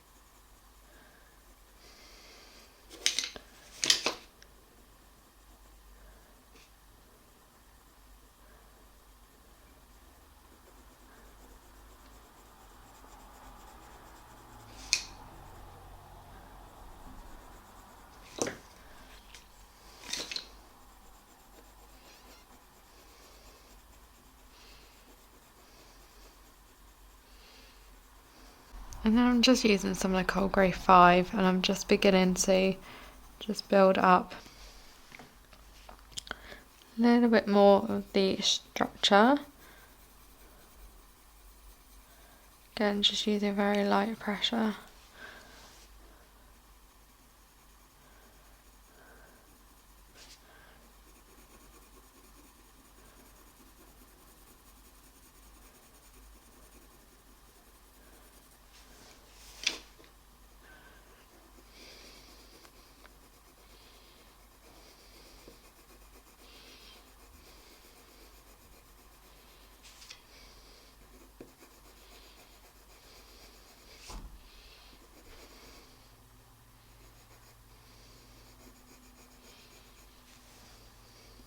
Okay, so I'm going to make sure my layer here with the silver grey is really nice and smooth, and that my white layer is also really nice and smooth.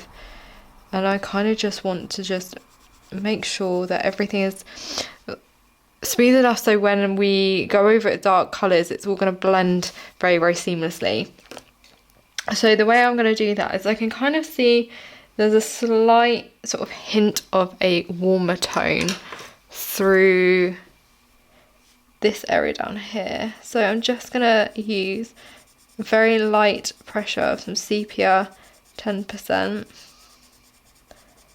And just go between that darker line there and the darker line down here.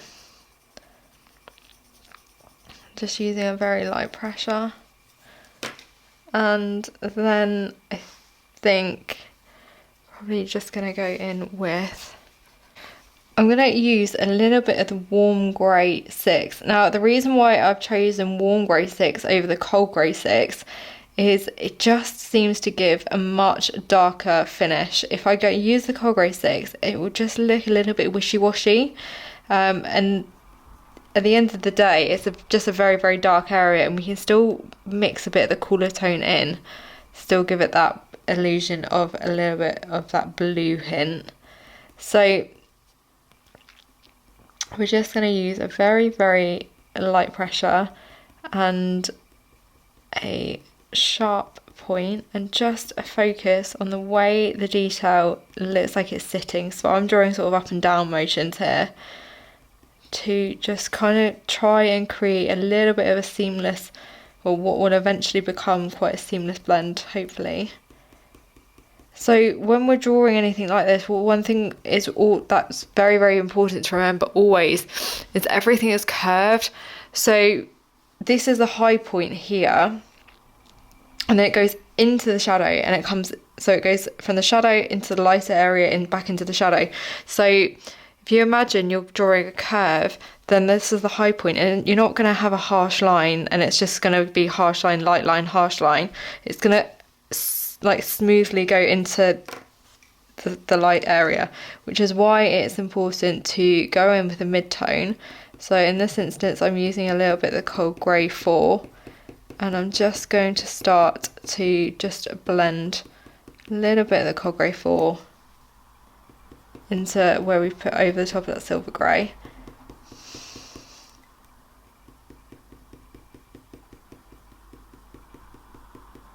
And again, just working it downwards.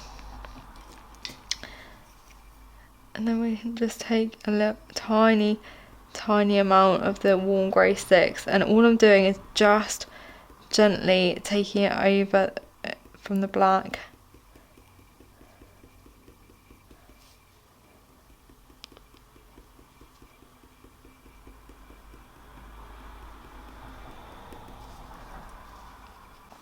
So I'm just continuing with the warm grey 6, just taking it up into those darkest areas.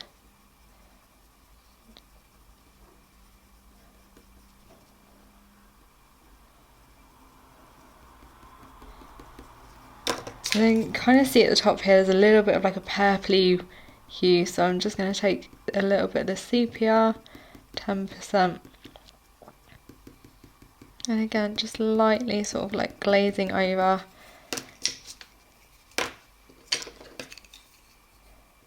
And then taking some of the silver grey and just glazing over where we just put the warm grey 6.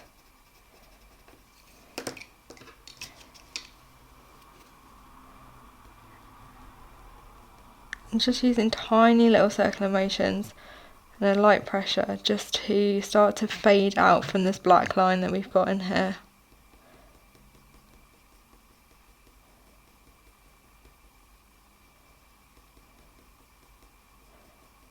And this is why it's very, very important, or I think it's really important to kind of have quite a harsh, strong base layer down of the white, because it just almost diffuses the colour that goes in on top.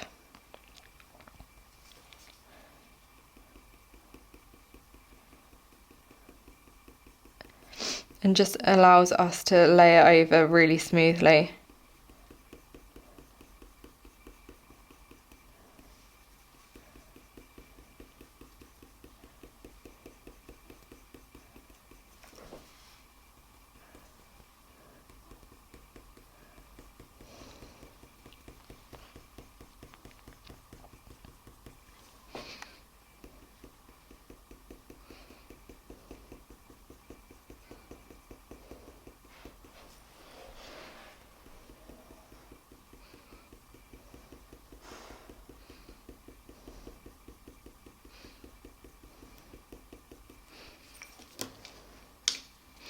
And then we are just going to take the Payne's Grey 30% and start to build a little bit more of the cooler tone over, coming sort of out from the warm grey.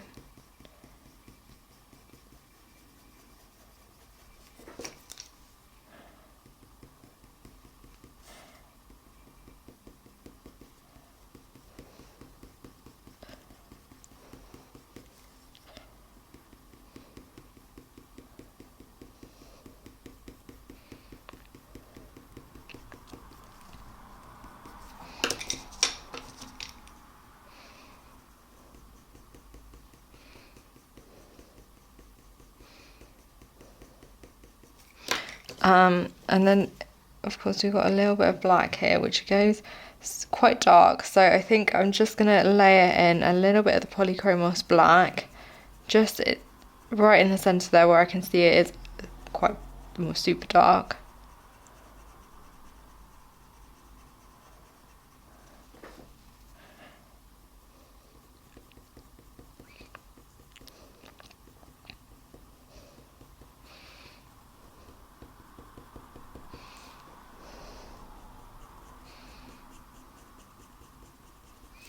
And then we're just going to blend with the warm grey 6, starting to pull up into the lighter areas a little bit more. So always like creating that fade and that blend.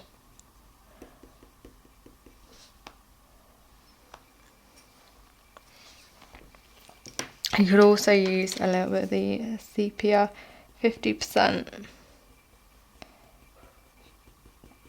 in any areas that have got sort of like a deeper purple, like purpley hue to them. And then we're just going to take a little bit, in fact, I might just use some white. Just going to use the white over the top, just to try and sort of blend, diffuse some of that. And then again, once you've kind of put in that layer there, we can just go back in with the warm grey 6 lightly and just build up a little bit more of the contrast.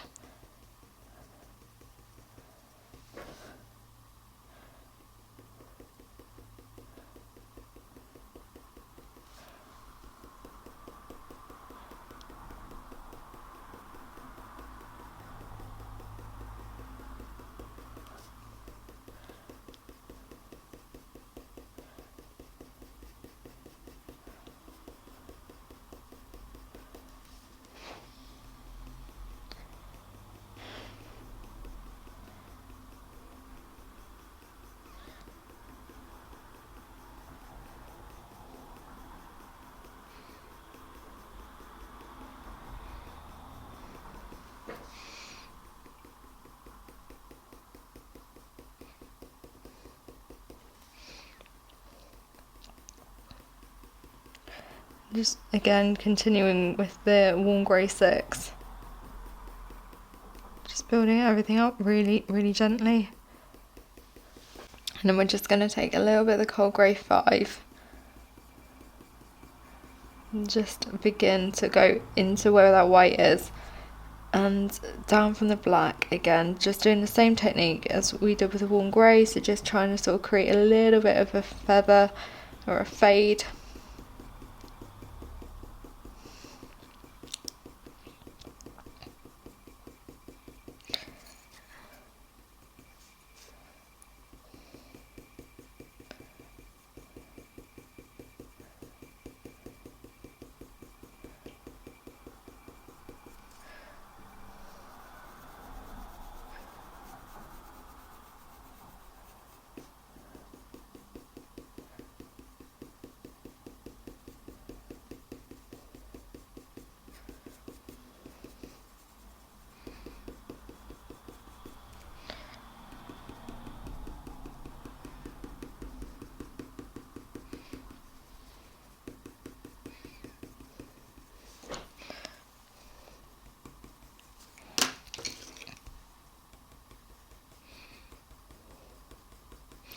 And then back in with some of the warm grey 6.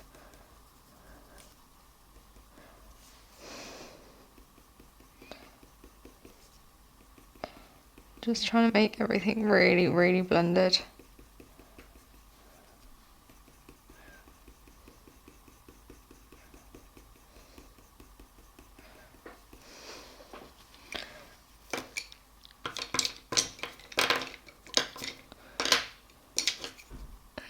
Some of the cold grey 5.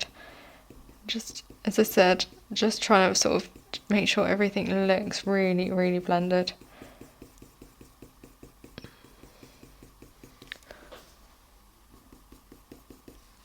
Now obviously there's lots we can do here to really push these values. So the first one being, obviously we are going to just take a little bit of in fact, start down here to really get this black in. So we're going to take the Derwent Drawing Black and just focus on the centre parts that are super, super dark.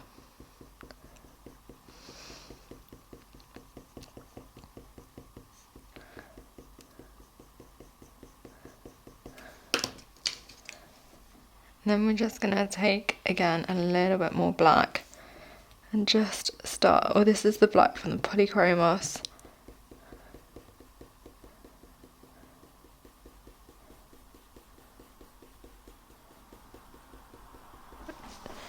And just start to sort of create and draw a little bit more detail, just sort of fading it from that black. And then we're just going to come into some of these areas that are super dark again.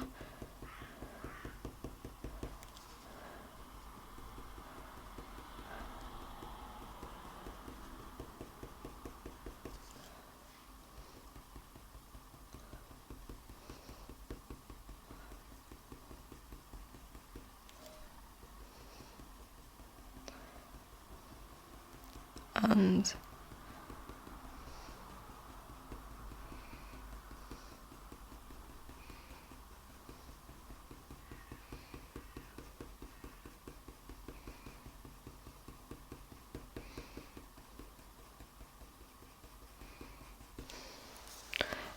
begin to really try and heighten that contrast.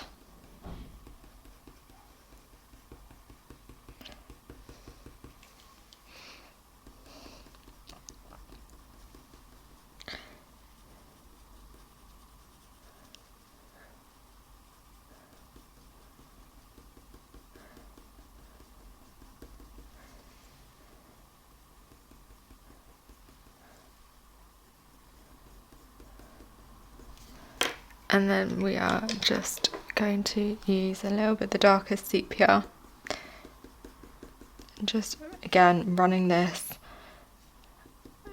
just over any of the darker sort of brown purpley areas. It's just going to help add a little bit more depth.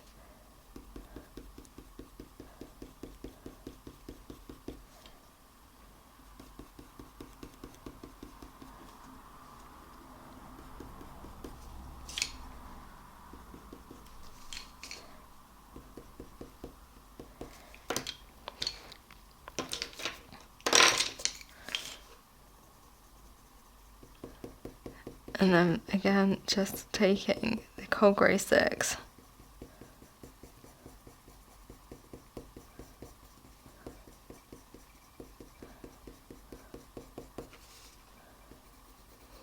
Sorry, not a cold grey 6, a cold grey 5. Beginning to just build a little bit more of the texture. And just focusing, as always, on the shapes we can see. It's so important. I can't emphasize it enough.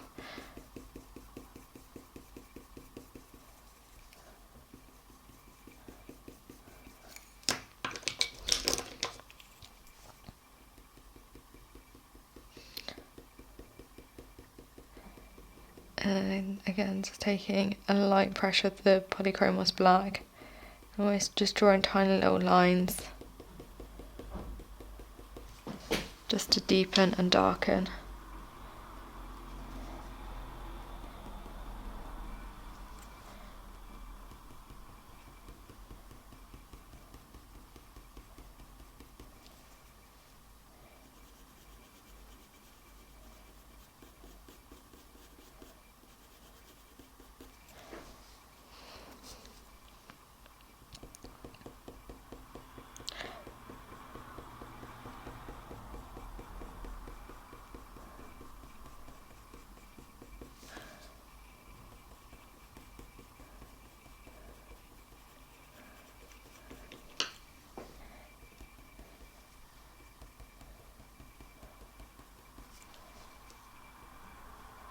I think I'm also just going to use a little bit of the Payne's Grey from the polychromos. Just to again enhance that cooler grey.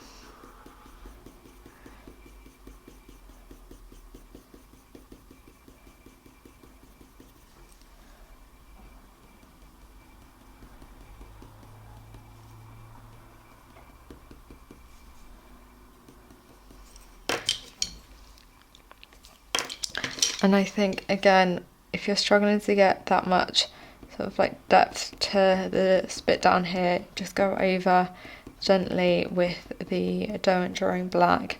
I'm not going to do too much. I'm just using it very gently just to really work on that contrast.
And then over this sort of mid-tone areas, I'm just going to glaze in a little bit of the cold grey 4.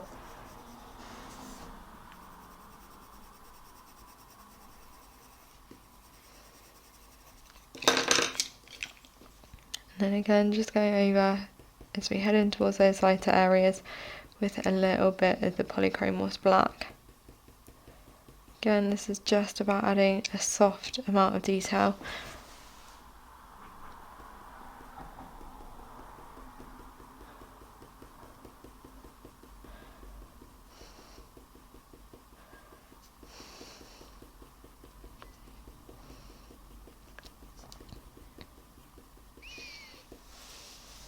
Then I'm just going to sharpen my white, and I'm just going to sort of take it over the edges here.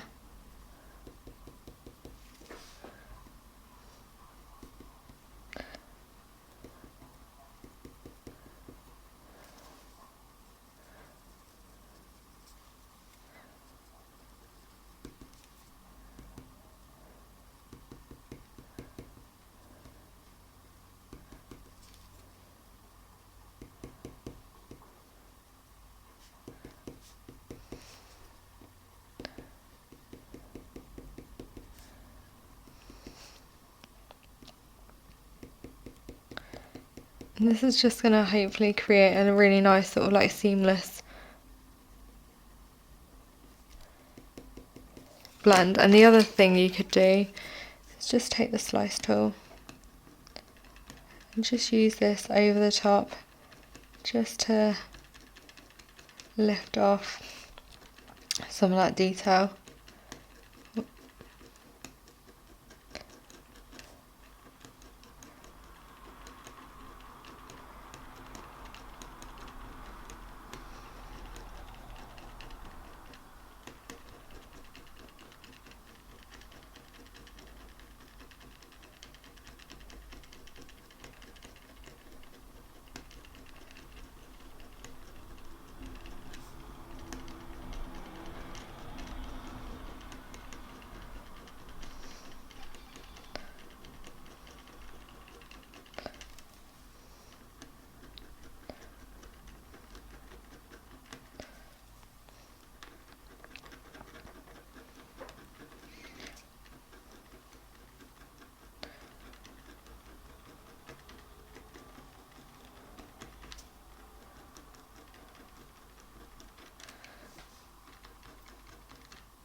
Okay, so we're going to leave this bit down here. We might come back and adjust it in a bit, but I'm going to just start to think about this area through here.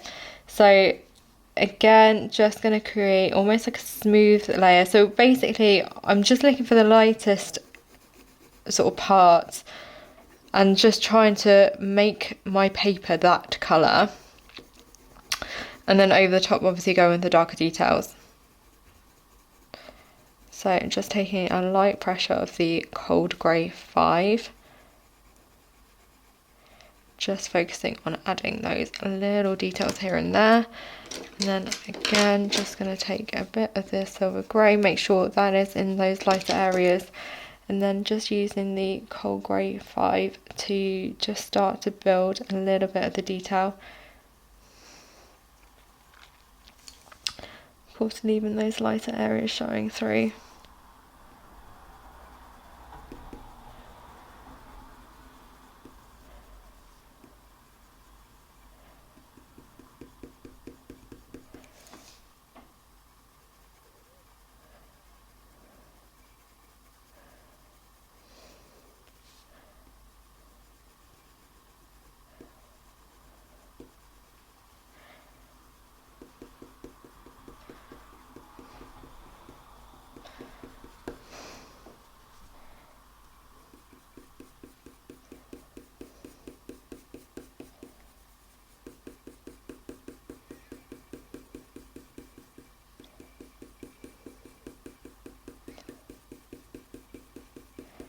I'm just building up a little bit more of the depth above here with the coal grey 5.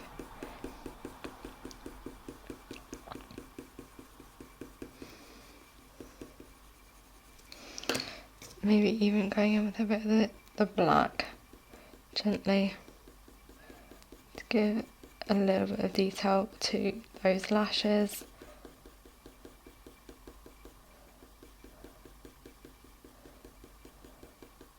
And then we are just going to continue with the black, polychromos over here.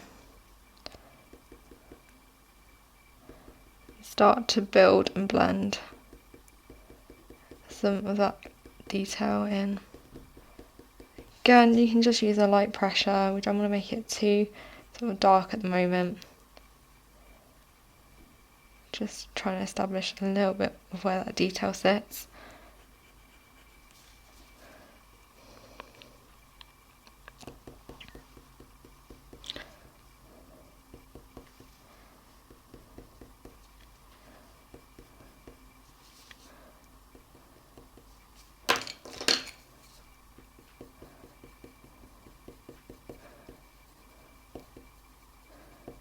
Then we're going to take the cold grey, cold grey 5, start to come down to the bottom, and swapping my pencil and using the cold grey 4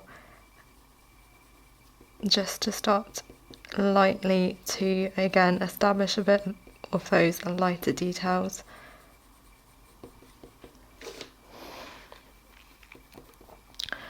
Putting in a little bit of those sort of wrinkle areas.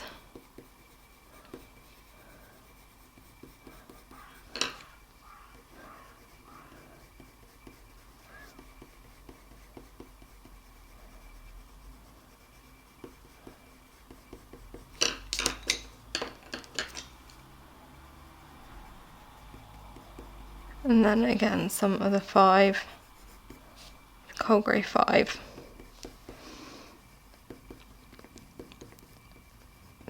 To build up a little bit more depth in those darker areas.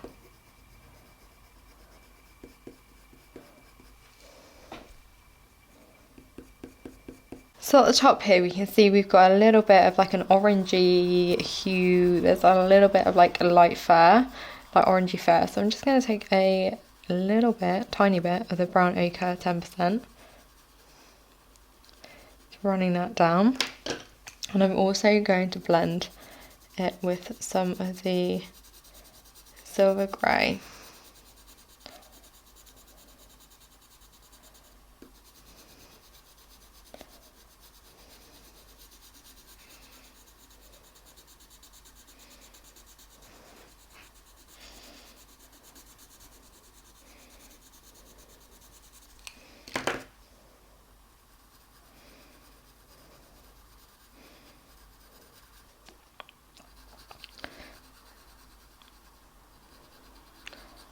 So brown ochre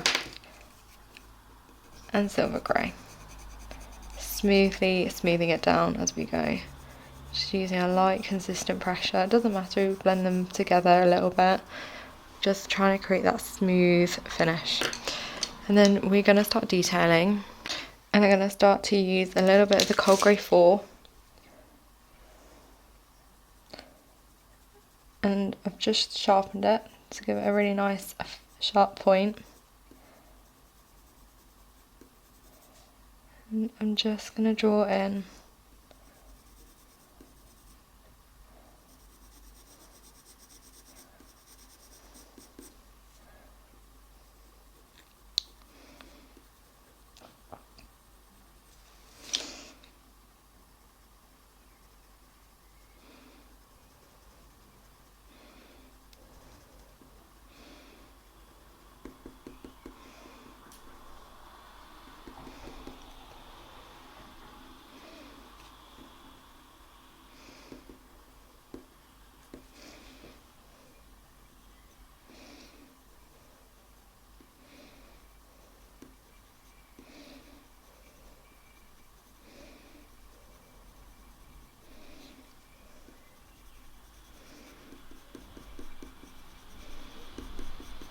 similar detail. So all I'm doing is drawing sort of tiny little marks.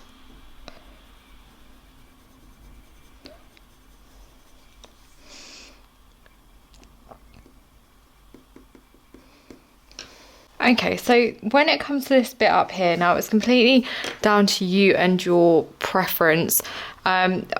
You can either use more of a orangey kind of hue, or you can definitely take more of a yellowy one. If you're going to opt for more yellow, you use Vista. If you're going to opt for a more orange, then I would use the burnt ochre. I will demonstrate both. So I'm just going to take some of the burnt ochre first of all, and I'm just going to layer this. So this is a very light orange.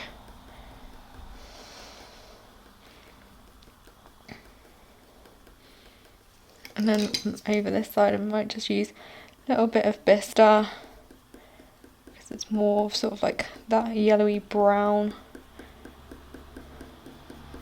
kind of finish. And again, just following the direction of the detail that we can see in the reference photo. Just trying to keep our pencil strokes as light as possible and building up a little bit of depth and texture.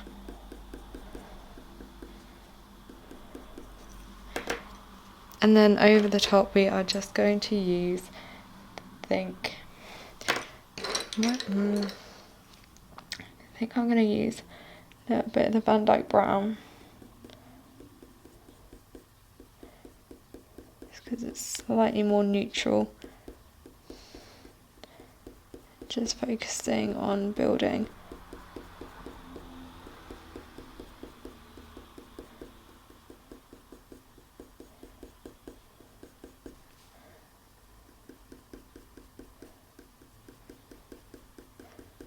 a little bit more of the depth and detail.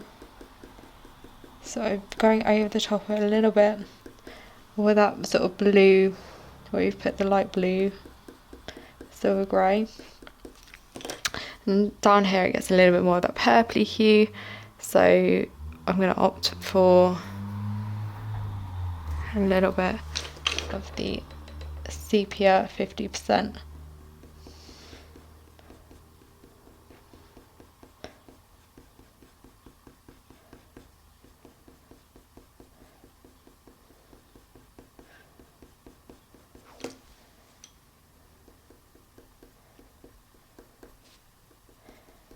Just placing maybe a little bit over here as well, just to add a tiny bit more depth. And I often find that adding a little bit of like a purpley hue creates so much more like of a realistic, it's like one of those hidden colours that we can just pop in, that just helps add a bit of shadow and a bit more dimension.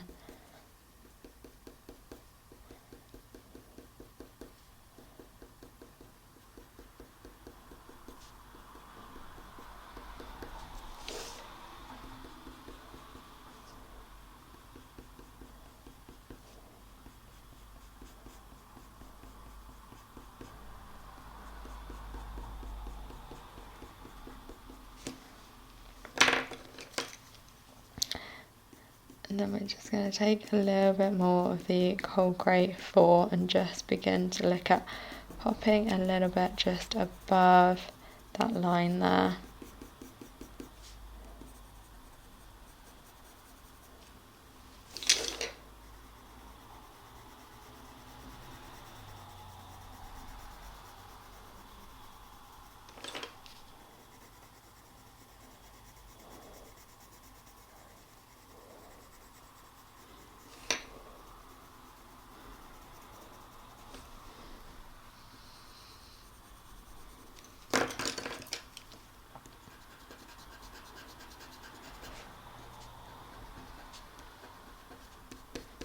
Just removing the line art, especially as we're going to head into more of a lighter area above there. So you can see we've got a little bit of blue and a bit of like a purpley kind of hue through here. So I'm going to go in with a bit more of the cold grey 4. Now you could easily go in with slightly lighter cold grey, but I'm just going to opt for a very light pressure of this.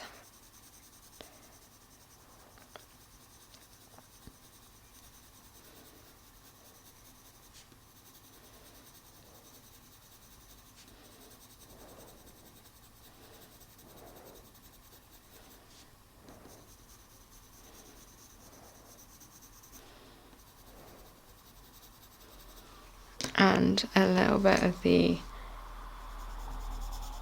sepia at 10%.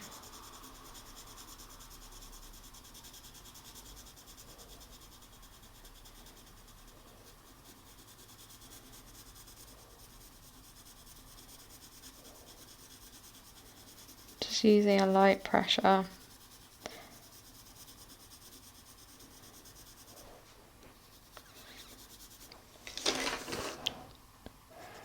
To gently build up a little bit more depth.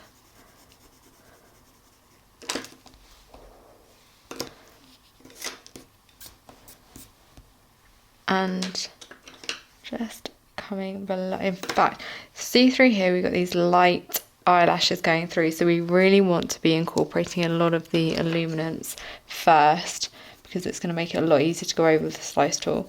So I'm just going to take some of the silver grey. They've got a very much of a blue sort of hint to them. So I'm just going to take some of the silver grey and pop that in an even layer.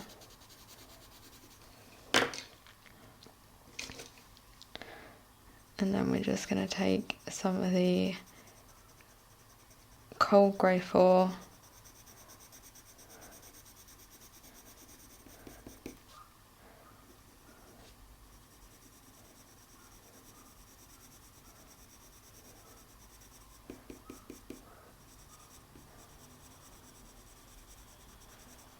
And just popping it around where we can see those slightly darker areas.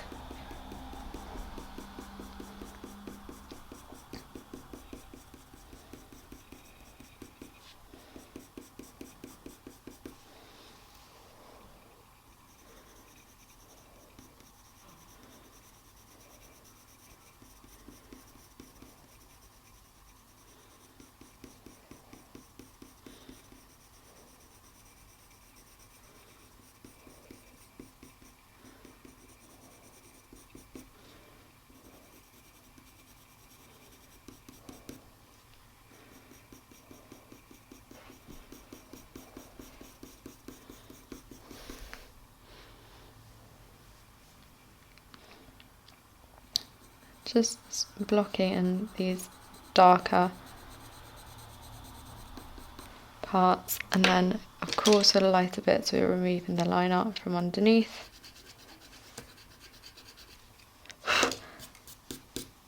And going in over the top with the sepia.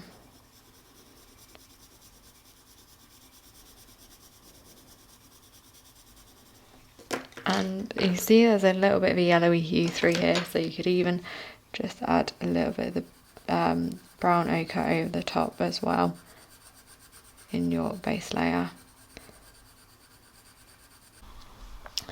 We're just going to take a little bit of the cold grey 5.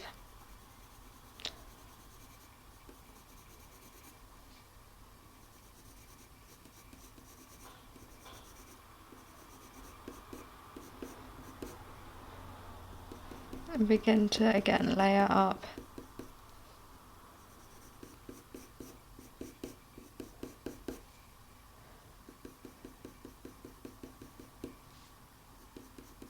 Okay, so next we are just going to use a little bit of the polychromos black and starting to just bring in a little bit more of the depth.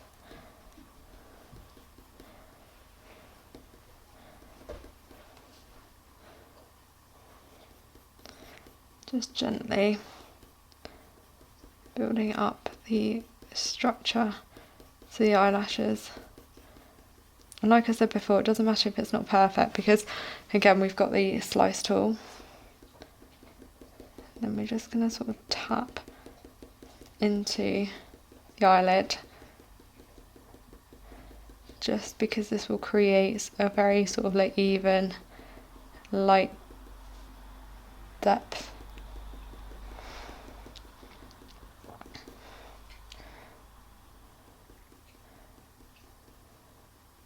I actually think I might use a little bit the darker sepia from the luminance, because over here it's almost like a little bit of that brown purpley hue. So again, just it doesn't matter if your eyelashes don't look perfect at this point, then I'm probably not going to. Again, we can go over with the slice tool.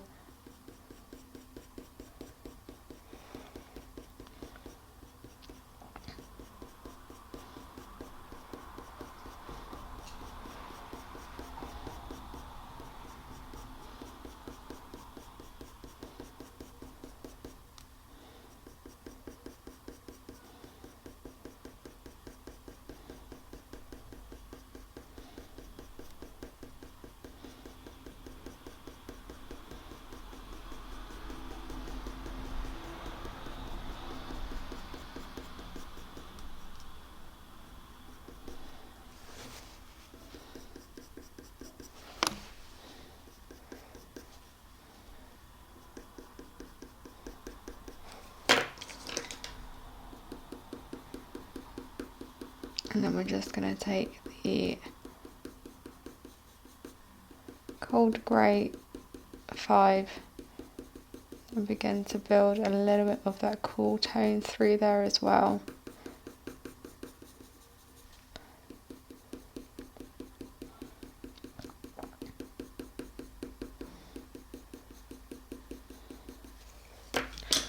And like I said before, adding a little bit of the sepia 50%.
And then over here we're just going to go over to get a little bit more of that brown hue in with some of the Van Dyke brown. Again, just keeping our pencil strokes really, really light. Still kind of want some of that lightness to show through.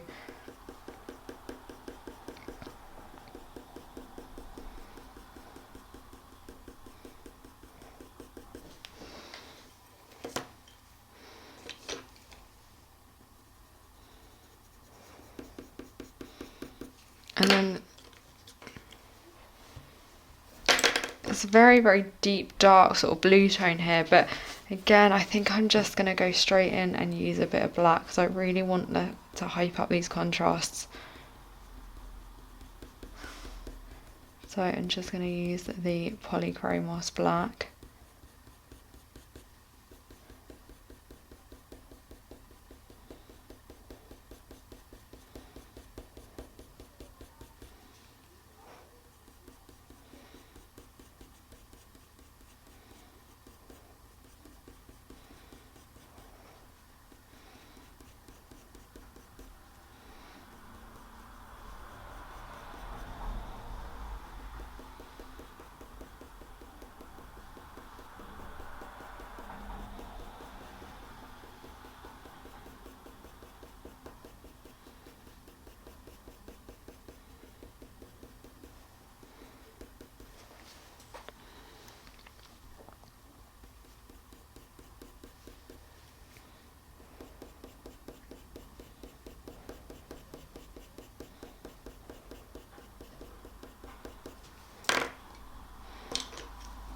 Again, just blending it a little bit with some of the darker sepia. Always working in the direction of the fur and the detail. Maybe even adding a little bit of bistre. You can just play around and layer up and sort of glaze over some colours. So we're really trying to get that sort of like vibrancy.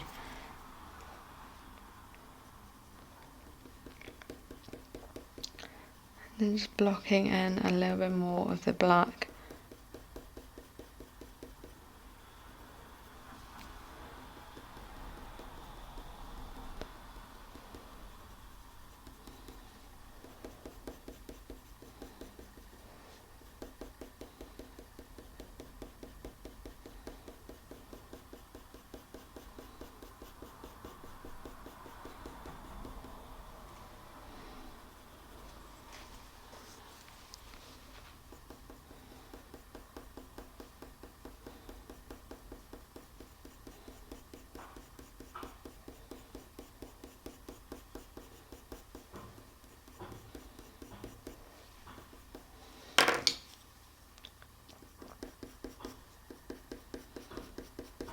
Again, a little bit more of this darker sepia.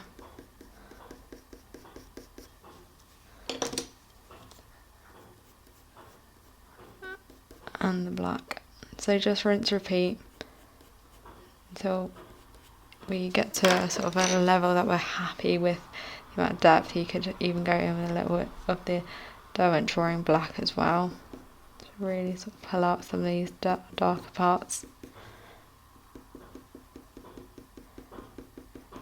Again, just using this very, very gently.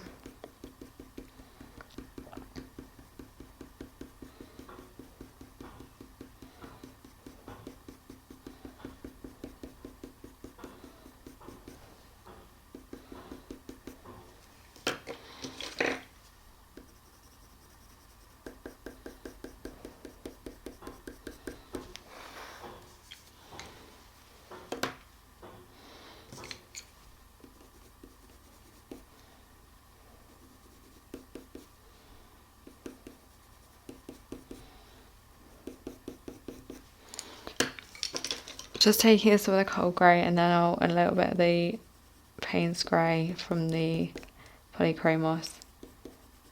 Just again and layering over.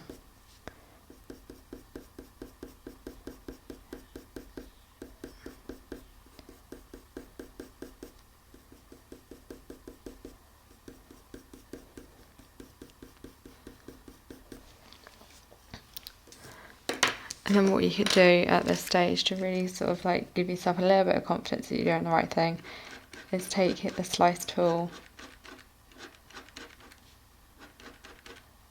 and we can just create a little bit of the fur, the eyelash structure.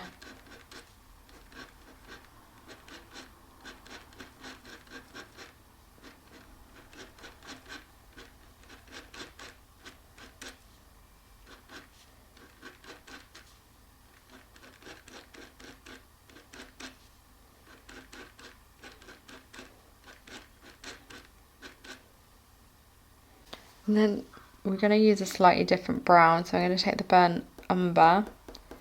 I'm just going to use this, I think, a little bit over where we put the orangey parts.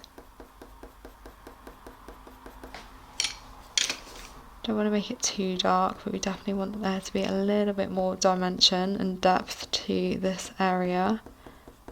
Just putting a little bit of that in.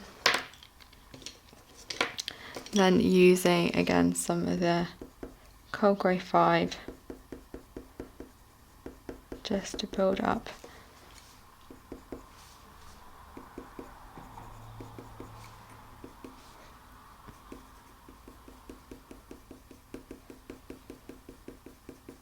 some more of the detail. And then across here I think I'm going to work on building in the contrast with first a little bit of black from the polychromos. And just using a light pressure to sort of fade it out.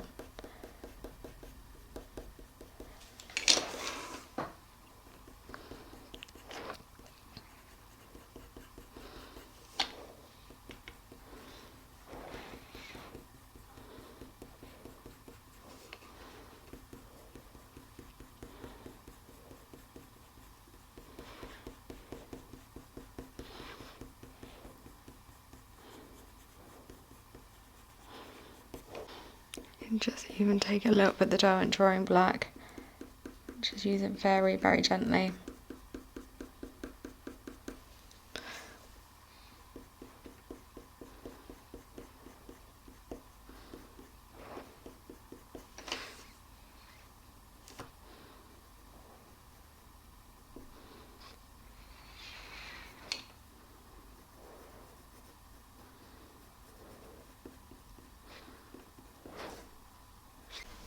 You could definitely take a little bit of the warm grey too. Well, it's warm grey 6, but what I mean, like, you could definitely take a little bit of the warm grey as well.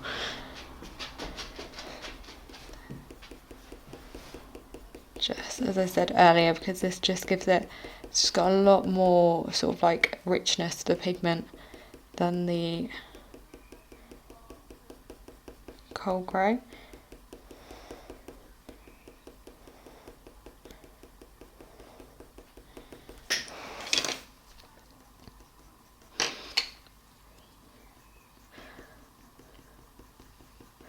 Which makes it a little bit easier to sort of blend out.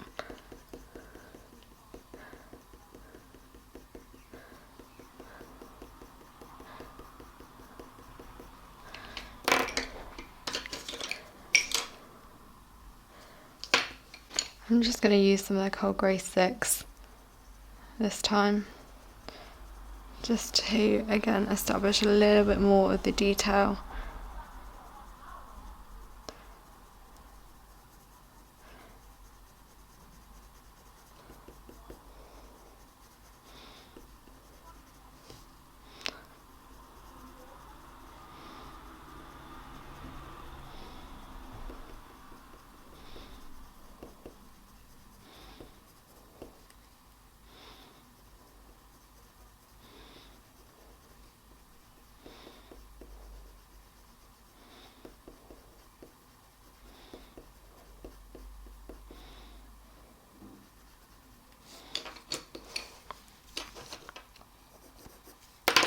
And taking the black down through some of those darker areas as well, just blending.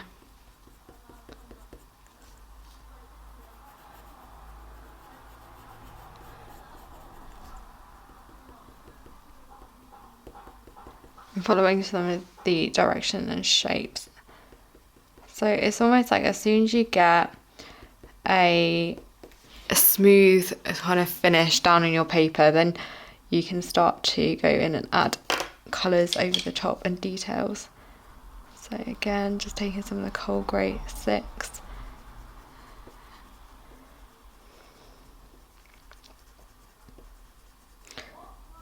Just building and blending.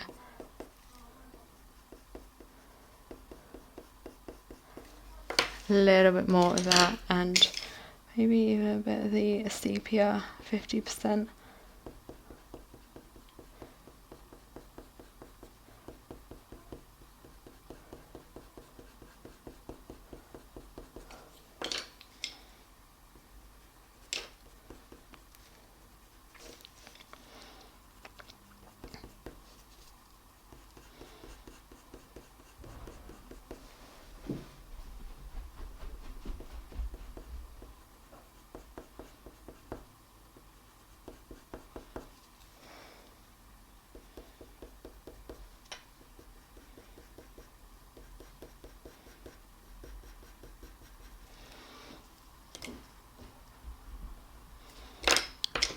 And then taking a little bit more black, just using the black to, as I said, build up a little bit of the detail.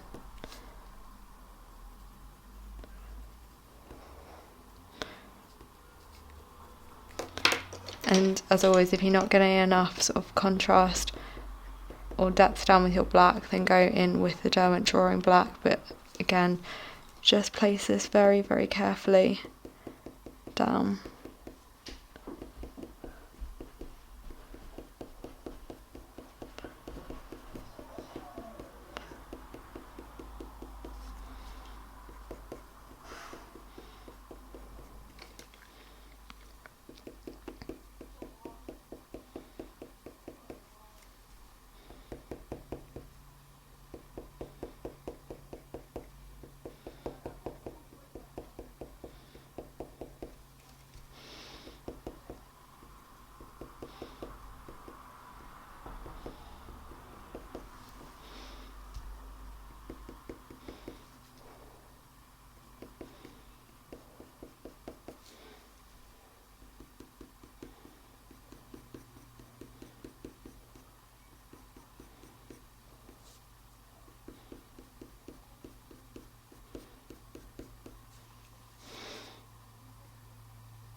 And then again, we're just going to continue with the polychromos black for the lighter, slightly lighter areas, just to give it all a little bit more sort of contrast and depth.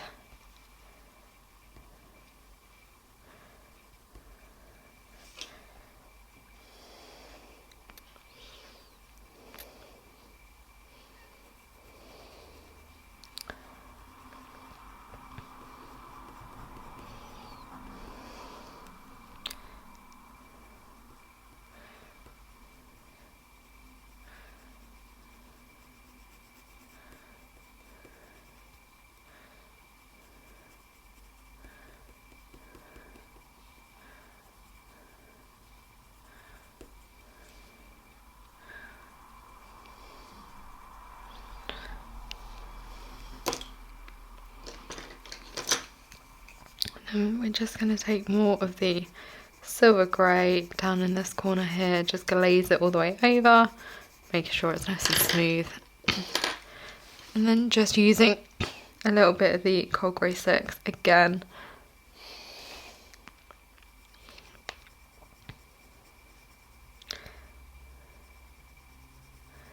Just lightly to start to bring in a little bit of the detail.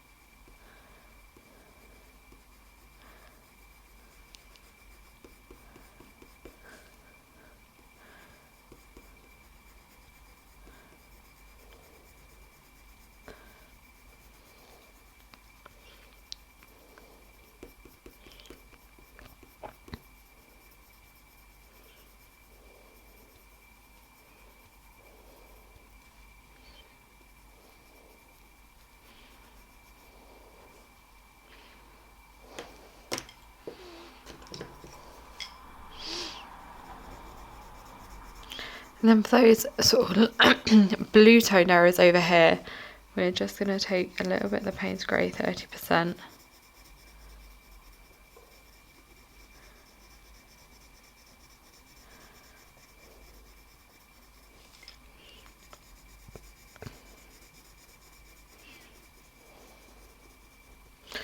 And I think it looks like if you've got an area that goes from like a cool tone to a warmer tone, so like the more yellowy hued areas of the darker bits over here, really like to use a little bit of a warm sort of transition purpley hue, something like the sepia 10%, like so. Again, always just looking at using a light pressure. Just want it to be very, very smooth and even.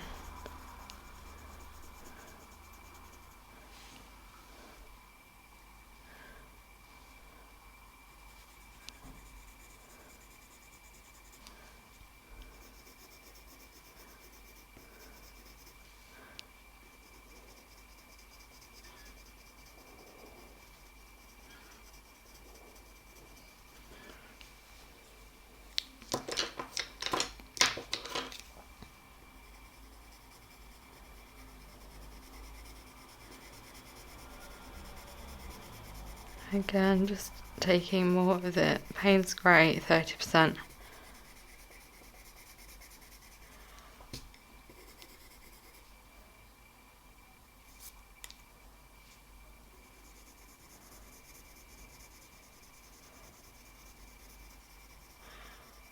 Down, and we're just trying to work out where that edge is going to go. Now, if you're not using the Hahnemuller paper or you're using a thicker paper, then you will be able to use masking tape or washi tape or anything at all to sort of like mark out this drawing. But the thing is with this paper, where it's quite light, even if you use a very low tack tape, it still removes some of the surface, which is why I'm opting for not doing that, and I'm just going to stick to adding in the Payne's Grey and sort of the colours working up to the edges. And my theory is that, like, a lot of the time we would end up putting a mount over this anyway, so it's not the end of the world if it's not completely like flat or even.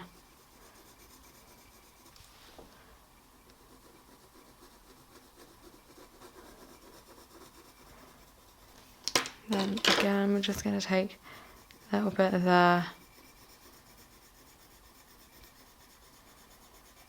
sepia 10%.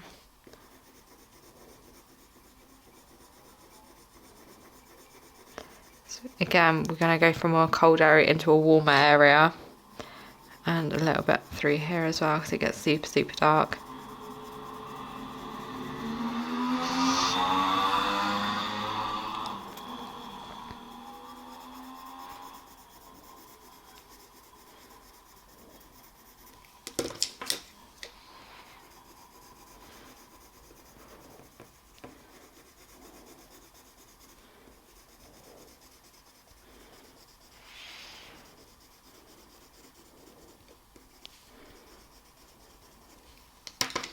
So just mixing a bit of the sepia 10% with the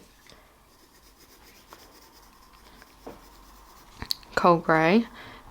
Darker areas through here, you could just go in and add a little bit of the sepia 50%. Again, I'm just being very, very loose and even with my layering at the moment.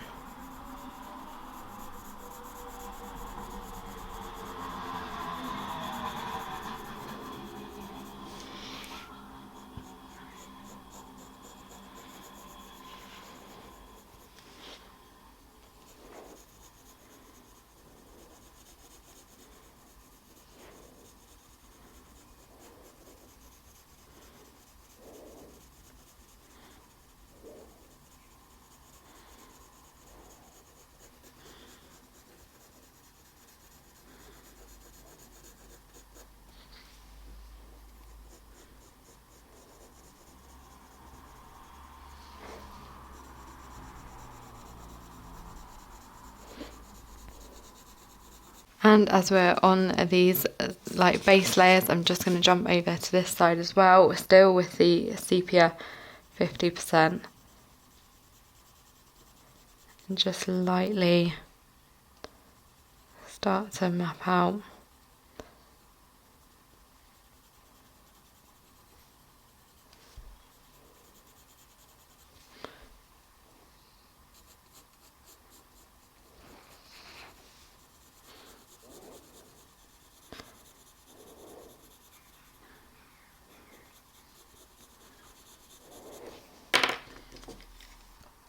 Then using a little bit of the 10% as we start to work into some more of the sort of lighter areas. Now there's a lot of cooler blue tone through here, so we can just start to add in a little bit of the Payne's Grey 30% as well. Again, just very even base layers.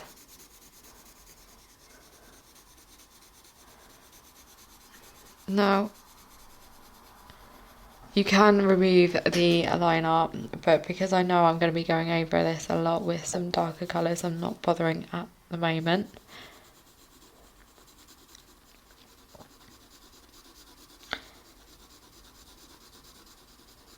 Any lines that may be a little bit too harsh, then I will, but it's not really the end of the world if we don't. Then I'm just going to pay attention to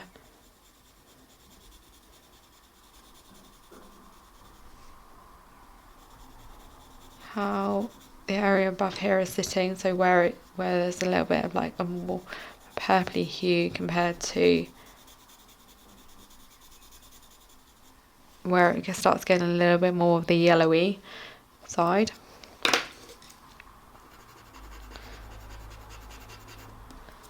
Again, just mixing some of the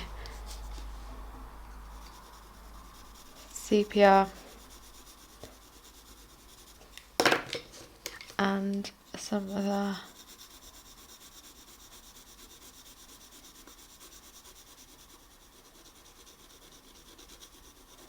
might be to just get a little bit of washi tape. Now I've just picked these up off Amazon, super inexpensive, and just a thin low tack tape.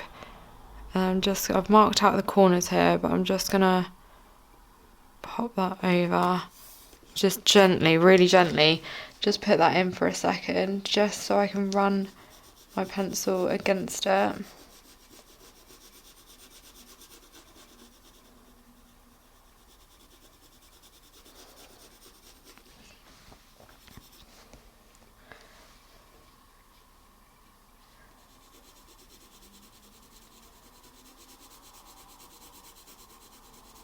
Over this side we've got more of that yellowy kind of brown hue. So once again, just going to take some of the brown ochre 10% and just running that towards that edge. Again, just removing the graphite.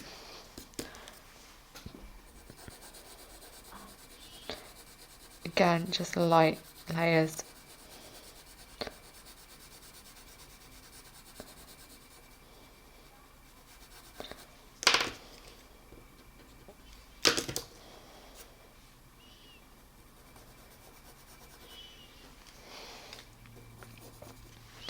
And then just going to take another little bit of the washi tape.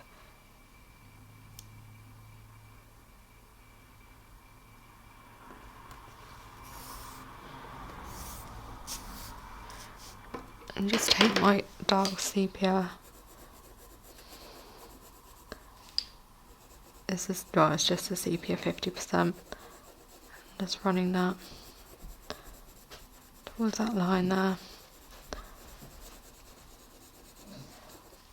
And the Payne's Grey 30%.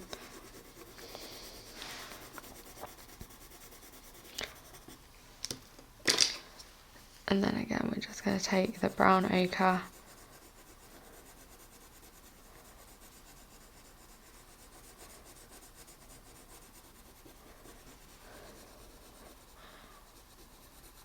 as our main base layer for those sort of, even if we end up going over it a lot with the sepia, it's just good to sort of just, all I'm trying to do is just get in the initial base layers. They don't have to be perfect as long as you're only using a light pressure. So when we remove each of those layers, one thing I will quickly do is just add a little bit maybe of some of the burnt, the brown ochre 50%.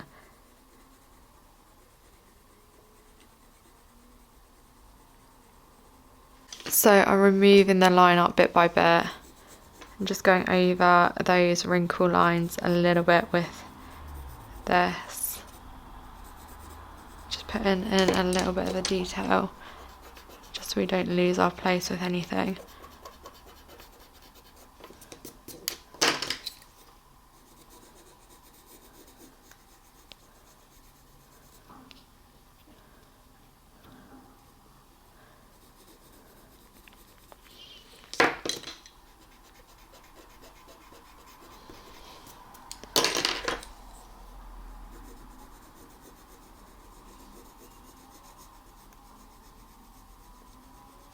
And then just taking the 10% brown ochre over the top just to create the initial blend.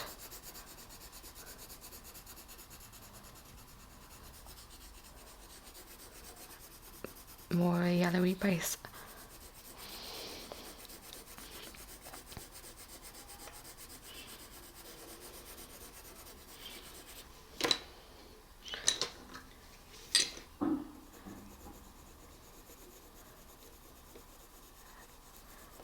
Again, the sepia 50%, but again, that's very, very rough. And then coming down to this side, we're going to do exactly the same.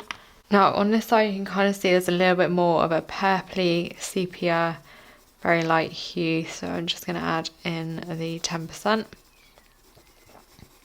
Gets a little bit darker at the bottom, but this is only purely to just map out and just create a bit of where those lines are.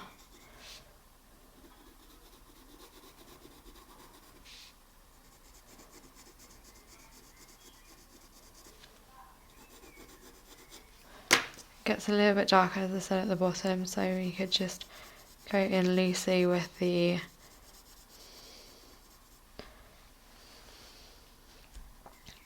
sepia.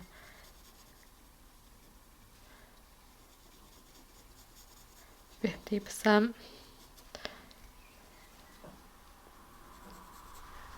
But for the most part, we just want to be blending a bit of sepia, a bit of brown ochre, 10%.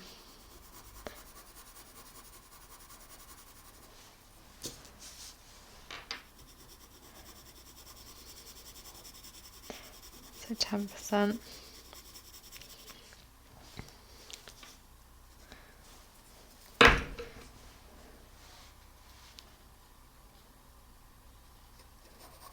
Just going to use it doesn't have to be, as I keep saying, it doesn't have to be perfect or completely accurate. I just want to get a little bit of the base sort of layer down, get these edges drawn in so I can remove the washi tape so before it starts to lift anything off the paper.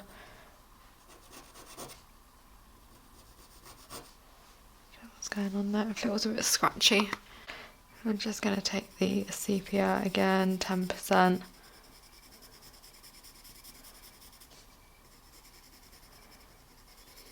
And just blending.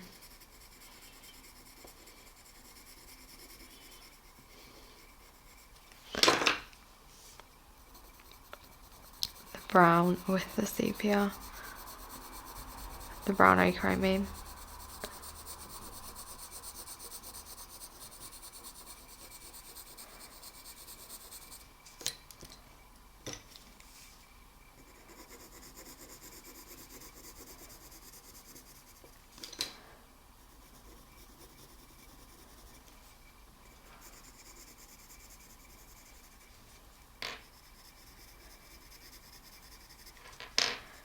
Okay, so that's pretty much like I'm not going to do too much down here at the moment, and I'm just going to remove these before they become too attached to the paper. I just need to go in and just crisp up that line there. I'm trying not to press too hard at the moment. See, it gets really stuck really quickly, so you just got to be quite quick and careful.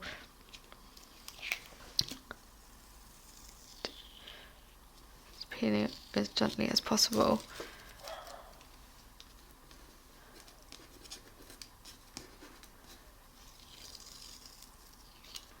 Okay, so we're going to come up just onto this part above the eye. There's a little bit more of that sort of purpley brown before it sort of goes too much into the cooler blue tone. So I'm just going to take the sepia 50%.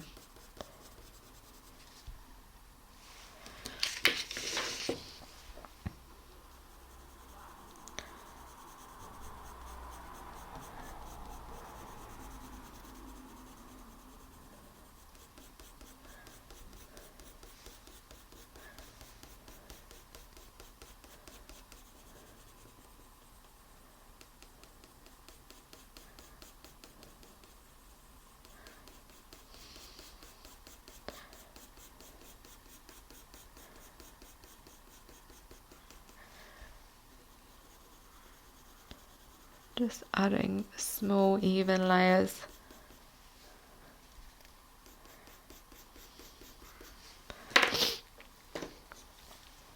Go over it with the darker sepia as well,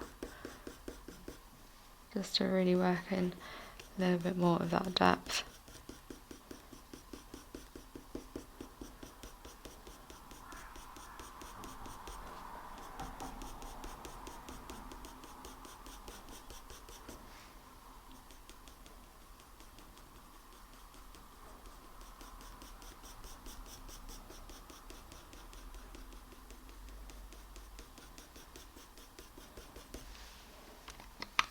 We're just going to blend the 30% Payne's Grey over the top. Making sure it's all like a very smooth, even layer.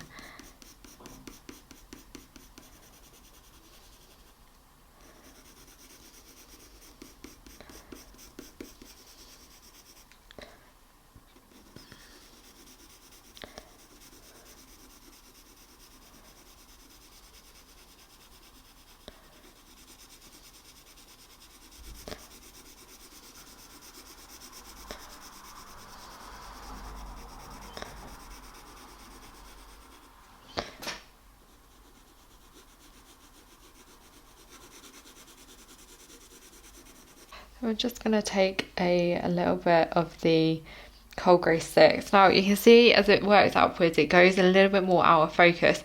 So we've got a little bit of a lighter area here which we just want to put in a little bit of detail. So again, just using the cold grey 6 just to establish a little bit of that detail.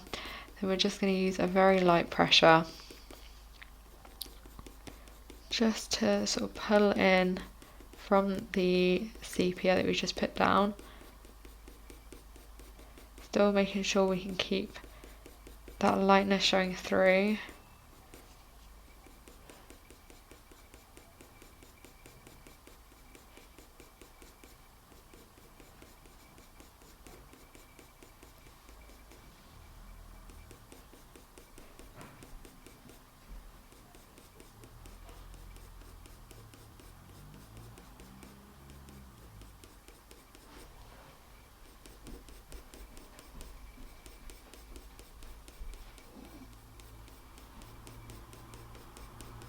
Blending.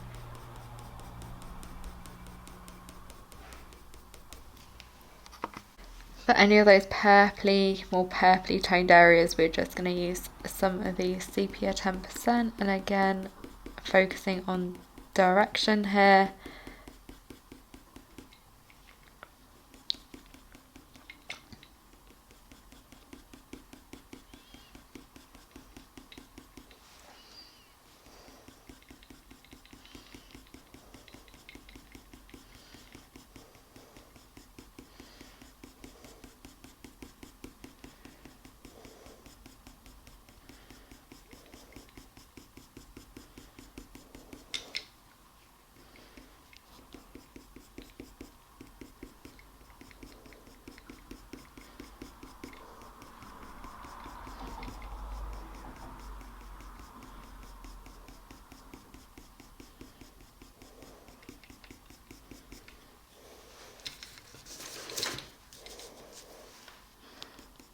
I'm just beginning to blend it a little bit into where we put that brown ochre, 10%.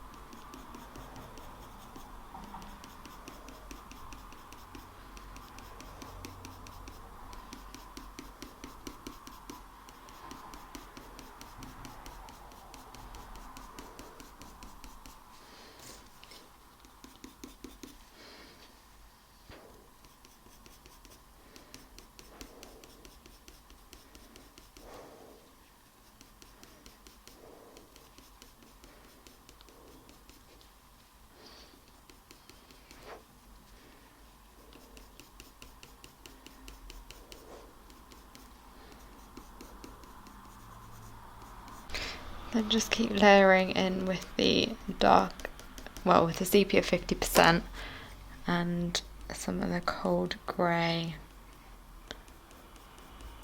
6.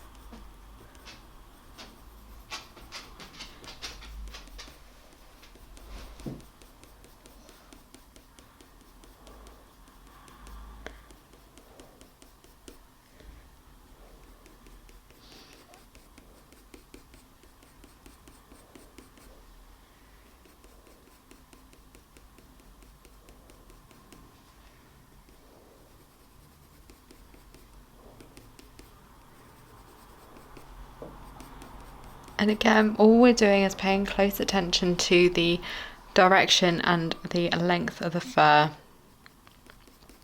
and trying to mimic it as best we can.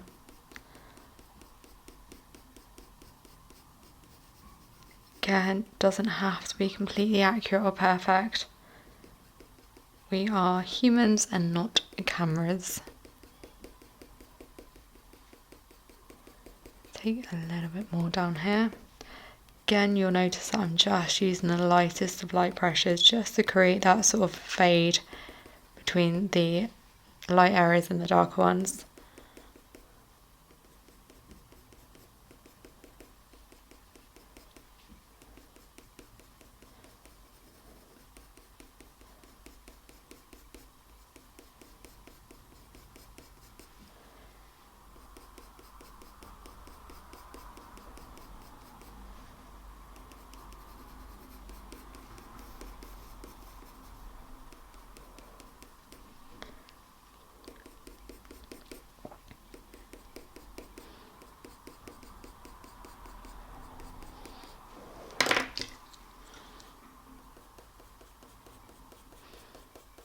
Again, just layering some of the 50% sepia in.